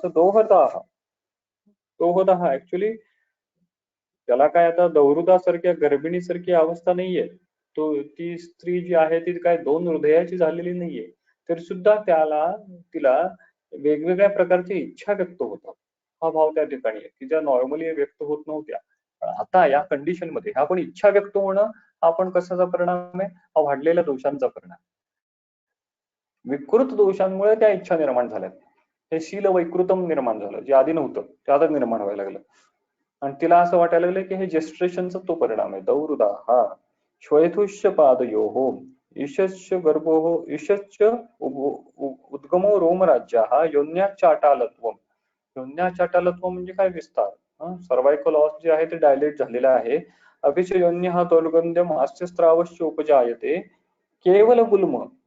केवल गुल्म हा म्हणजे काय? केवल गुल्म हा म्हणजे संपूर्ण गुल्म. संस्कृत मधला केवल आणि मराठीतला केवल हे वेगवेगळे आहेत.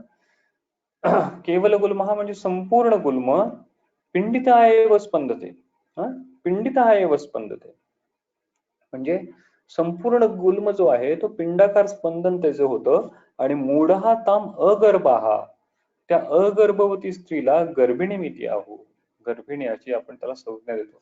ऍक्च्युली आजकालच्या परिभाषेमध्ये किंवा आजकाल क्लिनिकली अशी अवस्था निर्माण होणार नाहीये की स्त्रीला 1-2 महिने 3 महिने मेन्स्ट्रुअल सायकल नाहीये तर तिने जर ती मॅरिड असेल तर ती युपीटी करून त्याची ती असेसमेंट करू शकेल की प्रेग्नन्सी आहे का नाही.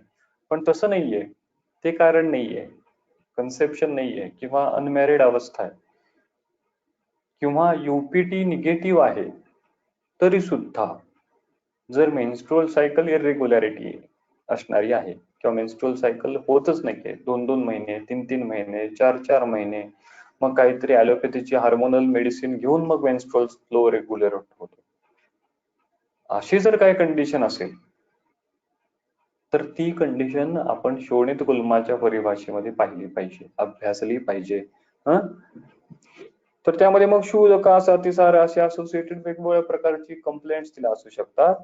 आणि केवलच अस्य हा गुल्मः पिंडिता एव स्पंदते ताम अगर्भा गर्भिणीम इति आहु. तर अशा पद्धतीने शोणित गुल्माचं वर्णन त्यांनी निदान स्थानामध्ये केले. आता याच शोणित गुल्माचं वर्णन त्यांनी चिकित्सा स्थानामध्ये कशा पद्धतीने केले ते आपण पाहू. तर चिकित्सा स्थानाचा जो 5वा अध्याय आहे, त्या 5व्या अध्यायामध्ये श्लोक नंबर जो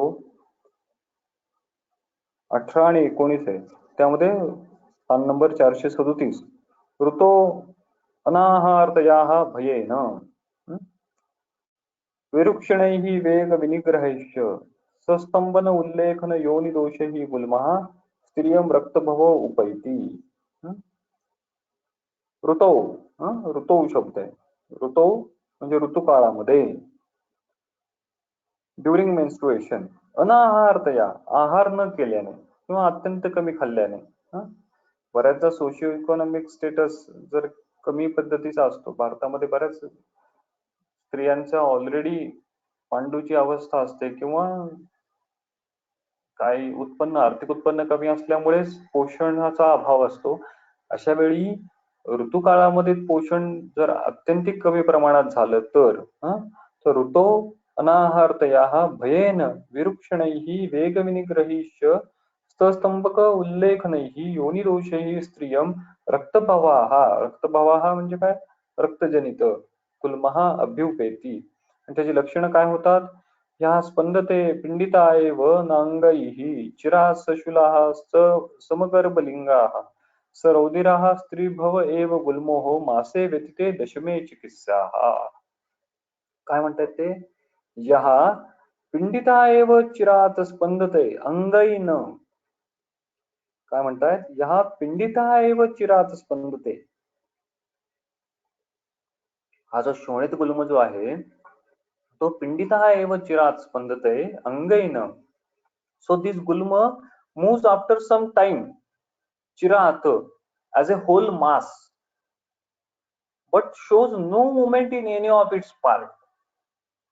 म्हणजे जर साक्षात गर्भिणी असेल तर बऱ्याचदा हात हलवल्यासारखं, पायाने त्याने तो धक्का मारतोय असं त्या गर्भिणीला संवेदना होतात, किंवा एक्झामिन करताना वैद्याला किंवा डॉक्टरांना पण ते जाणवतं. पण ह्याचं वैशिष्ट्य काय आहे? ह्या पिंडितः एव चिरात स्पंदते. सो दिस गुल्म moves after some time as a whole mass. हे सगळी जी दोषदृश्य संमूर्छन आहे ते एकत्र हलते अंगैन. No movement in any of its part. एखादा पार्ट, त्याचा एखादा काही भागच हलतो असं होत नाही. हलत असेल तर ते होल संपूर्ण संमूर्छना हलते. आणि ती कशी असते? सशूलाः समगर्भलिंगाः सरौदिराः स्त्रीभव एव दशमे मासे व्यतिते चिकित्साः. असं का होतं? तर हा व्याधी प्रभाव आहे. आजकाल 9 महिन्यापर्यंत किंवा 10 महिन्यापर्यंत वाट बघण्याची चिकित्सा नाही. आजकाल आपण ते ऑलरेडी त्याचं डिफरन्शियल डायग्नोसिस करू शकतो. USG सारख्या टेक्नॉलॉजीने आपण ते करू शकतो. पण पॅथॉलॉजी त्याची काय आहे हे समजून घेणं थोडंसं गरजेचं आहे. तर अशा पद्धतीने आजकाल क्लिनिकली पण हा खूप इम्पॉर्टंट आणि तशा पद्धतीने पाहायला गेलं तर निग्लेक्ट असा शोणित गुल्मासारखा महत्वाचा एक प्रकार आहे जो आपण आपल्या क्लिनिकल प्रॅक्टिस मध्ये इंट्रोड्यूस केला पाहिजे, हिस्ट्री टेकिंग घेत असताना किंवा इतर कोणत्याही प्रकारचा व्याधी पाहत असताना. त्यानंतर निदानस्थानाच्या 3ऱ्या अध्यायामध्ये गुल्माची पूर्वरूप सांगितले. श्लोक नंबर 15, पान नंबर 211. येषां तु खलु पंचानां गुल्मानां परागपि निवृत्तिः इमानि पूर्वरूपाणि भवन्ति. तद्यद्या अनन्ना अभिलाषम् अरोचक अभिपाको अग्निवैषम्यम विदाहो भुक्तस्य. अन्नाचा विदाह होतो. पाककाले च अयुक्त्याः छर्दी उद्गारो. बघा, पाककाले च अयुक्त्याः छर्दी उद्गारो. आहार जीर्ण होत असताना विनाकारण छर्दी आणि उद्गाराची निर्मिती. हे पूर्वरूप सांगितले गुल्माचं. पाककालेच अयुक्त हा छर्दी, कदाचित अशा पद्धतीची काही काही वेगवेगळी लक्षणं घेऊन रुग्ण तुमच्याकडे येईल. बऱ्याचदा आपल्या लक्षात येत नाही की हे पूर्वरूप आहे का हे प्रधान लक्षण आहे. पण त्यांनी सांगितलं की पाककालेच अयुक्त हा छर्दी उद्गारो वातमूत्र पुरुष वेगानां च अप्रादुर्भावः प्रादुर्भूतानां च प्रवृत्तीः किंवा ईषद दोष आगमनम, वातशूल आटोप आंत्रपूजन परिहर्षण अतिवृत्त पुरुषता, अतिवृत्त पुरुषता. अतिवृत्त पुरुषताची टीका काय केली त्यांनी, अतिवृत्त पुरुषता उदावर्ता, उदावर्तासारखी अवस्था त्या ठिकाणी निर्माण होते. अबुभुक्षा दौर्बल्यम सोहितस्य च असहत्वमिति, सोहितस्य असहत्व, थोडं जास्त खाल्लं की लगेच सहन होत नाही. दुपारी थोडं जास्त जेवण झालं की आता उद्या दुपारपर्यंत त्याला भूक लागत नाही. सोहितस्यच असहत्वमिति, अशा पद्धतीची लक्षणं त्या ठिकाणी निर्माण होतात पूर्व स्वरूपामध्ये. आणि आता पुढचा जो श्लोक आहे 16वा श्लोक, तो खूप महत्वाचा त्यांनी इन ब्रीफ या पूर्ण अध्यायाचं किंवा त्यातल्या संप्राप्तीचं गोश्वारा वर्णन केलेलं आहे. ते काय म्हणतायत ते आता 16व्या श्लोकामध्ये, सर्वेषु अपि खलु एतेषु गुल्मेषु न कश्चित् वातादृते संभवन्ति गुल्माः. काय म्हणताय, सर्वेषु अपि खलु एतेषु गुल्मेषु न कश्चित् वातादृते संभवति गुल्माः. एतेषु सर्वेषु अपि गुल्मेषु, एतेषु सर्वेषु अपि गुल्मेषु, या सगळ्या प्रकारच्या गुल्मामध्ये, जे पंचविध प्रकार आहेत त्या सगळ्या गुल्मामध्ये, एतेषु सर्वेषु अपि गुल्मेषु खलु कश्चित् गुल्मः, कश्चित् गुल्म, कश्चित् गुल्म म्हणजे कोणताही गुल्म, वातादृते न संभवती, वातादृते, ऋते म्हणजे ज्याशिवाय, वायूशिवाय न संभवती. हे जे पंचविध गुल्माचे प्रकार आम्ही सांगितले त्यातला कोणताही गुल्म प्रकार वातादृते न संभवती, वायूशिवाय तो होऊच शकत नाही. This is the take away message. म्हणून गुल्म हा वातवे, वातादृते न संभवती. पुढे काय म्हणतात ते, तेषां सन्निपातिकम असाध्यम ज्ञात्वा न एव उपक्रमे. क्लिअर कट, तेषां त्यापैकी सन्निपातिकम असाध्यम ज्ञात्वा न एव उपक्रमे. सन्निपातक जी अवस्था आहे ती असाध्य सांगून, असाध्य समजून न एव उपक्रमे, त्यांची चिकित्सा करू नये. आपण चिकित्सा करणार आहोत ती साध्य विकारांचीच करणार आहोत. त्यामुळे सन्निपातक अवस्था जर असेल, जनरली होतं काय, आमच्याकडे जी कंडिशन येते ती थोडीशी असाध्यतेकडे झुकूनच येते, आयुर्वेदीय वैद्याकडे. कारण तो आम्हाला सध्याच्या काळात ट्रेंड असा आहे की तो आम्हाला सध्या चान्स देत असतो.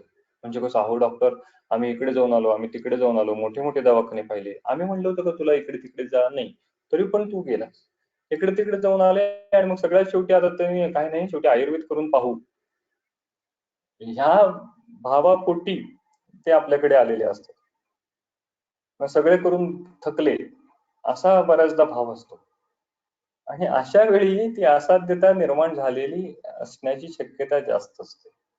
पण त्या सगळ्याची कल्पना देऊन आम्हाला रुग्णाची चिकित्सा करणं भाग आहे. तर हे आमचं वैद्य म्हणून कौशल्य आहे की आमच्याकडे फार कमी वेळा अर्ली स्टेज मध्ये, किंवा आता रुग्ण हे डॉक्टर अशा पद्धतीची लक्षणं निर्माण होत आहेत, पण कोणत्याही गॅस्ट्रोएंट्रोलॉजिस्ट कडे जाण्यापूर्वी मी तुमच्याकडे आलेलो आहे. अर्थात जेव्हा आम्ही त्या रुग्णाचा विश्वास संपादन करू आणि रुग्णाला जे ऑलरेडी एखादा वेगळा त्रास आहे किंवा रुग्णाचे रिलेटिव्हला असणारा एखादा वेगळी कंडिशन आहे, ती इतर पॅथीकडून नाकारलेली कंडिशन जेव्हा आम्ही चांगल्या पद्धतीने ट्रीट करू, तेव्हा त्या रुग्णाचा विश्वास आमच्याप्रती निर्माण होईल. शेवटी असं आहे ना की आपल्यावर जबाबदारी का जास्त आहे वैद्य म्हणून, का, कारण की आपल्यापुढे आव्हानं खूप मोठी आहेत.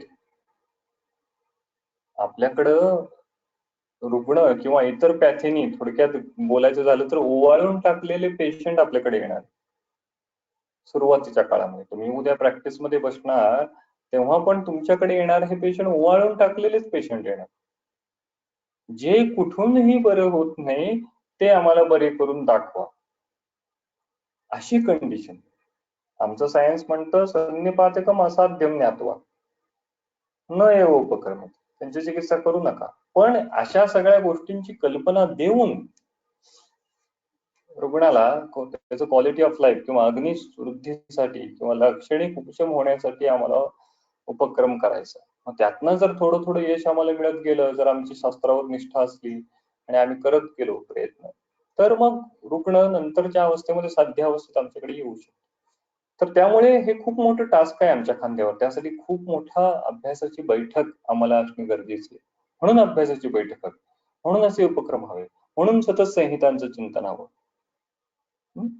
तर तेषां सन्निपातिकम असाध्यम ज्ञात्वा न एव उपक्रमे, पुढे असं म्हणतात, एक दोषसे तू यथासोम आरंभम प्रणयेत.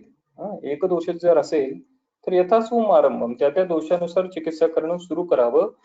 संसृष्टास्तु साधारणेन कर्मेण उपचरे, संसृष्ट असेल म्हणजे दोन्ही दोषांचा स्वतंत्ररित्या प्रकोप झालेला असेल तर साधारणेने येऊ, साधारण म्हणजे दोन्ही दोष प्रत्येकी, दोन्ही दोषांची समान चिकित्सा अशा पद्धतीची चिकित्सा करणं सुरू करावं. कर्मेण उपचरेत, आणि पुढे असं म्हणतात की ते यच्च अन्यदपि अविरुद्धम मन्येत तदपि अवचारेत विभज्य गुरु लाघव उपद्रवाणाम. काय म्हणताय? यच्च अन्यत, आणि जे अन्य, अपि अविरुद्धम मन्येत, तदपि अविरुद्ध आहेत असे अन्य, तदपि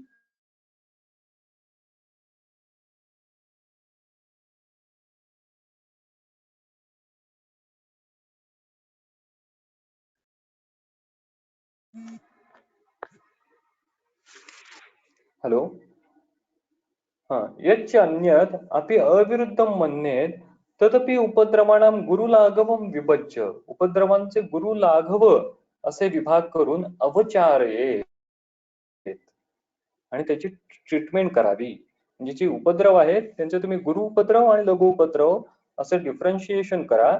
आणि यच्च अन्यत अपि अविरुद्धम, आणि इथं आम्ही सांगितले ते सोडून अन्य जे अविरुद्ध, शास्त्र विरुद्ध नसणारे जे उपक्रम आहेत ते सुद्धा तुम्ही करू शकता. पुढे असं सांगतात की गुरुन उपद्रवान तू त्वरमाण चिकित्सेन जगन्य मित्रान, गुरुन उपद्रवान त्वरमाण चिकित्सेत, जे गुरु उपद्रव, जे मोठे गंभीर असे उपद्रव आहेत त्यांची त्वरमाण चिकित्सेत, त्यांची त्वरेने चिकित्सा करा. इतरां जगन्यम, आणि इतरांची नंतर चिकित्सा करा, जे लघु उपद्रव आहेत त्यांची. म्हणजे so one may use any other remedy which is not considered as an antagonistic or anti-science or anti-ayurvedic, and classify the upadrav into serious one and the mild one.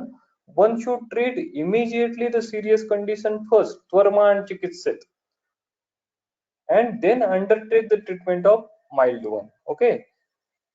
त्वरमाणस्तु विशेषम अनुपलाभो अनुपल लाभ लभमानो गुल्मेषु अत्येके कर्मणि वात चिकित्सितम प्रणयेत. त्वरमाण तू, शीघ्रतेने गुल्मेषु विशेषम अनुपलभमानो, माहित नसेल तर, बघा शब्द काय वापरलाय तुम्ही, अनुपलभ मानो. जर आम्हाला माहितच नाहीये की गुल्माचा टाईप कोणत्या प्रकारचा आहे, त्वरमाण अशी अवस्था आहे, त्वरमाण तू गुल्मेषु विशेषम, गुल्माचा प्रकार कोणता आहे हे जर आम्हाला माहित नसेल, तो वातज गुल्मा आहे, पित्तज गुल्मा आहे का श्लेष्मज गुल्मा आहे, अनुपलभ मानो, माहित नसेल तर काय करावी, अत्येके कर्मणी वात चिकित्सकम प्रणयेत, तर वात चिकित्साची, वायूची जी चिकित्सा आहे ती सुरू करावी, प्रणयेत. So in the case of emergency, when the specific nature of the gulma is not known or not recognized, then the vatahar chikitsa should be started. भले आम्हाला तो कळला नाही तो श्लेष्मज गुल्मा आहे का तो पित्तज गुल्मा आहे, तरी सुद्धा डायरेक्टली आम्ही वातहर चिकित्सा त्या ठिकाणी सुरू करू शकतो. त्यामुळे हे जे सूत्र आहे ते सगळ्या व्याधींना, सगळ्या गुल्मांना ऍप्लिकेबल होतं. आणि ते कशा पद्धतीने सांगायची वातहर चिकित्सा, स्नेहस्वेदो वातहरो स्नेहोपसंहितम च मृदू विरेचनम बस्तिश्च, म्हणजे वातहरो स्नेहस्वेदो स्नेहोपसंहितम मृदू विरेचनम बस्तिश्च. वातहर स्नेहस्वेद आणि स्नेहोपसंहितम मृदू विरेचनम बस्तिश्च. स्नेहस्वेदन स्वेदन हे पण स्निग्ध स्वेद अशा पद्धतीचं मृदू विरेचन आणि बस्ती. विरेचन द्या मृदू आधी, बस्तीच्या आधी मृदू विरेचन सांगितलं, त्यामुळे वायूची अर्धचिकित्सा बस्ती आहे हे पण आपल्या डोक्यात एक संकल्पना असते, पण असं असून सुद्धा त्यांनी विरेचन आधी सांगितलं, मृदू विरेचन बस्तीस. वायूचं अनुलोमन होणं हे आधी जास्त आवश्यक आहे. हे अनुलोमन आधी करून घ्या मृदू विरेचनाने. त्यामुळे तर आम्हाला माहिती आहे बघा, चरक चिकित्सा असतानाचा जो 28वा अध्याय आहे, त्या 28व्या अध्यायामध्ये पण जी वायूची चिकित्सा सांगितलेली आहे, केवळ निरुपस्कंदितवादी. तर बघा, पान नंबर 620 जे आहे, क्रियामतः परम सिद्धाम, श्लोक नंबर 75, वातरोगापहाम शृणु केवलम निरुपस्तंभ स्नेहे उपाचरेत. वेगवेगळ्या पद्धतीने स्नेह द्यायला त्या ठिकाणी सांगितलंय. वायू सर्पी वसा तैल मज्जापाने नरम तथा स्नेह क्लांतम समाश्वासम पयोभी स्नेह हेत पुन्हा. आणि त्यानंतर अशा पद्धतीने त्यांनी श्लोक नंबर 83चं वर्णन पुढे केलेलं आहे. काय म्हणतात ते, यदि अनेन सदोषत्वात कर्मणा न प्रशाम्यती मृदोभी स्नेह संयुक्त ही औषधहितम विशोधे. आणि असे वेगवेगळ्या प्रकारचे स्नेहनाचे उपचार केल्यानंतर सुद्धा सदोषत्वात कर्मणा न प्रशाम्यती, जर वायूचं शमन झालं नाही तर काय करा, मृदूपीही स्नेह संयुक्त ही औषधहितम विशोधे. मृदू औषध देऊन त्या वायूचं शोधन करा, म्हणजे अनुलोमन करा. म्हणजे स्नेहन द्या आधी सुरुवातीला, स्वेदन द्या, आणि स्नेहन स्वेदनाने जर कर्मणा न प्रशाम्यती सदोषत्वात, जर वायूचं प्रशमन या चिकित्सेने झालं नाही तर सुरुवातीला काय करा, मृदू औषधी देऊन विशोधन करा. आणि मग बस्ती कधी द्या, तर श्लोक नंबर 86, दुर्बलो यो अविरेच्याः स्यात् निर्वही उपाचरित. आणि जो दुर्बल आहे, ज्याला आम्ही विरेचन देऊ शकत नाही, अशा रुग्णाला तुम्ही आता निरोह द्या. त्यामुळे आधी विरेचन आहे निरुपस्तंभित वातव्याधीमध्ये, आणि नंतर बस्ती आहे. जो दुर्बल आहे आणि अविरेच्य आहे त्याला बस्ती आहे. तर आम्ही जाणून घेतलं पाहिजे. म्हणून मृदू विरेचनम बस्तिष्य अम्ल लवण मधुराश्य रसान युक्ता अवचारेत. आणि पुढे असे म्हणतात, मारुतेहि उपशांते स्वल्पेनापि प्रयत्नेन शक्यो अन्यो अपि दोषो नियंतुम गुल्मेषु इति. काय म्हणतात ते, मारुतेहि उपशांते, ही मारुते उपशांते, ही शब्द ही म्हणजे काय, कारण मारुते उपशांते, कारण वायू शांत झाल्यामुळे, वायूचं प्रशमन झाल्यामुळे, म्हणजे काय, वायूच्या वहनातला अवरोध दूर करून वायूची गती पुन्हा पहिल्यासारखी इस्टॅब्लिश झाल्यामुळे, तथा विदेशु शरीरेषु वायू असज्जमान चरण प्रशांती आपद्यते. चरक सूत्रस्थान 12वा अध्याय श्लोक नंबर 7. ही मारुते उपशांते गुल्मेषु अन्यापि दोष. कारण वायूचा एकदा प्रशमन झालं की गुल्मेषु अन्यापि दोष, गुल्मामध्ये अनुबंध असणारा दुसरा दोष, मग तो श्लेष्म असेल किंवा पित्त असेल, स्वल्पेनापि प्रयत्नेन नियंतुम शक्यम. स्वल्पेनापि प्रयत्नेन, थोड्याशा प्रयत्नाने सुद्धा श्लेष्महर किंवा पित्तहर नियंतुम शक्यम, त्यावर नियंत्रण करणे किंवा तो रेग्युलेट करणे किंवा तो पॅसिफाय करणे हे शक्य होतं. पण सुरुवातीला काय, ही मारुते उपशांत, वायू प्रशमित केल्यानंतरच, कारण की अनिलो हे पित्त कफ समुद्रणे हेतु. त्यामुळे वायू शांत करणं, वायू प्रशमित करणं हे कोणत्याही प्रकारच्या गुल्मामधली प्रधान चिकित्सा. म्हणून हा महत्वाचा श्लोक त्यांनी, महत्वाचा सिद्धांत त्यांनी चिकित्सेचा आम्हाला या ठिकाणी सांगितला. मारुते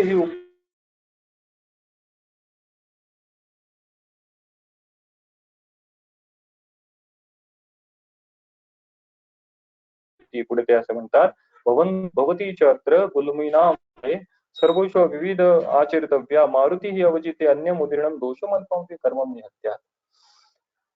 काय म्हणतात ते, उपाय ही गुल्मिनाम अनिल शांती ही, अनिल शांती करणारे वेगवेगळे उपाय, वेगवेगळे चिकित्सा उपचार.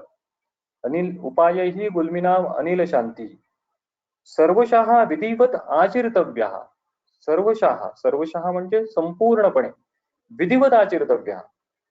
So the Vata therapy should be systematically tried by all possible means in a case of gulma. Anil शांती ही उपाय ही सर्वशः विधिवत आचरितव्या. हा आदेश आहे, हे गुरुसूत्र आहे. हे हे एक प्रकारचं आज्ञार्थ वाक्य आहे. ही पुढे काय म्हणतात ते ही कारण मारुते अवजीते, कारण की वायूवर एकदा विजय प्राप्त केला, अन्यम उदीर्णम दोषम अल्पमपि कर्मम निहन्यात, अन्य जो अनुबंध झालेला दोष आहे तो सुद्धा अल्प उपक्रमानी, थोड्याशा औषधानी सुद्धा प्रशमित होऊ शकतो. So the focus, basic focus should be हा मारुत अवजितेवर आणि वेगवेगळ्या विधिवत आचरितव्य. हा हे खूप महत्वाचं आहे बरं का, विधिवत आचरितव्य. आम्ही काय करतो, आमच्याकडे येतो बरं का रुग्ण, आम्ही एक पटकन त्याच्या अंगावर स्नेहन आणि स्वेदन करतो, एक दिवस करतो आणि 2 दिवस करतो, अहो रुग्णाला काहीच उपशय मिळाला नाही. ते स्नेहन सिस्टमॅटिकली होतंय का, विधिवत होतंय का, ते स्वेदन विधिवत होतंय का, जशा पद्धतीने शास्त्रकारांना अपेक्षित आहे अशा पद्धतीने ते होतं का हे जाणणं हे महत्वाचं. तर त्यांनी मारुते अवजिते अन्यम उदीर्णम दोषम अल्पमपि कर्मम निहन्यात असा महत्वाचा सिद्धांत त्यांनी या ठिकाणी सांगितला. पुढे असं म्हणतात, तत्र श्लोका संख्या निमित्तम रूपाणी रूपम अथापि च विष्टम निदाने गुल्मानाम एकदेशस्य कर्मणाम इति अग्निवेश कृते तंत्रे चरक प्रतिसंस्कृते निदान स्थाने गुल्म निदानम नाम तृतीय अध्याय. अशा पद्धतीने आपण गुल्म निदान स्थानाचा जो अध्याय आहे तो इथे त्याच्यावर थोडस अर्थात एका पद्धतीने म्हणू की अजून याच्यावर विवेचन करणं अपेक्षित होतं, पण आपण एक गिअर बदलला आणि थोडासा वेग वाढवला आणि त्यामुळे आपण हा गुल्मनिदान स्थानाचा जो अध्याय आहे तो इथे अजून वाचून संपवलाय. जर पुढे आपल्याला वेळ मिळाला तर ही गुल्माची चिकित्सा जी आहे, गुल्माच्या चिकित्सा संदर्भात जे विवेचन जे चिकित्सा स्थानाच्या 5व्या अध्यायामध्ये आलेलं आहे, तर ते त्याच संदर्भात आपण वाचण्याचा आणि समजून घेण्याचा प्रयत्न करू. आजच्या पुरते आपण आज इथेच थांबू.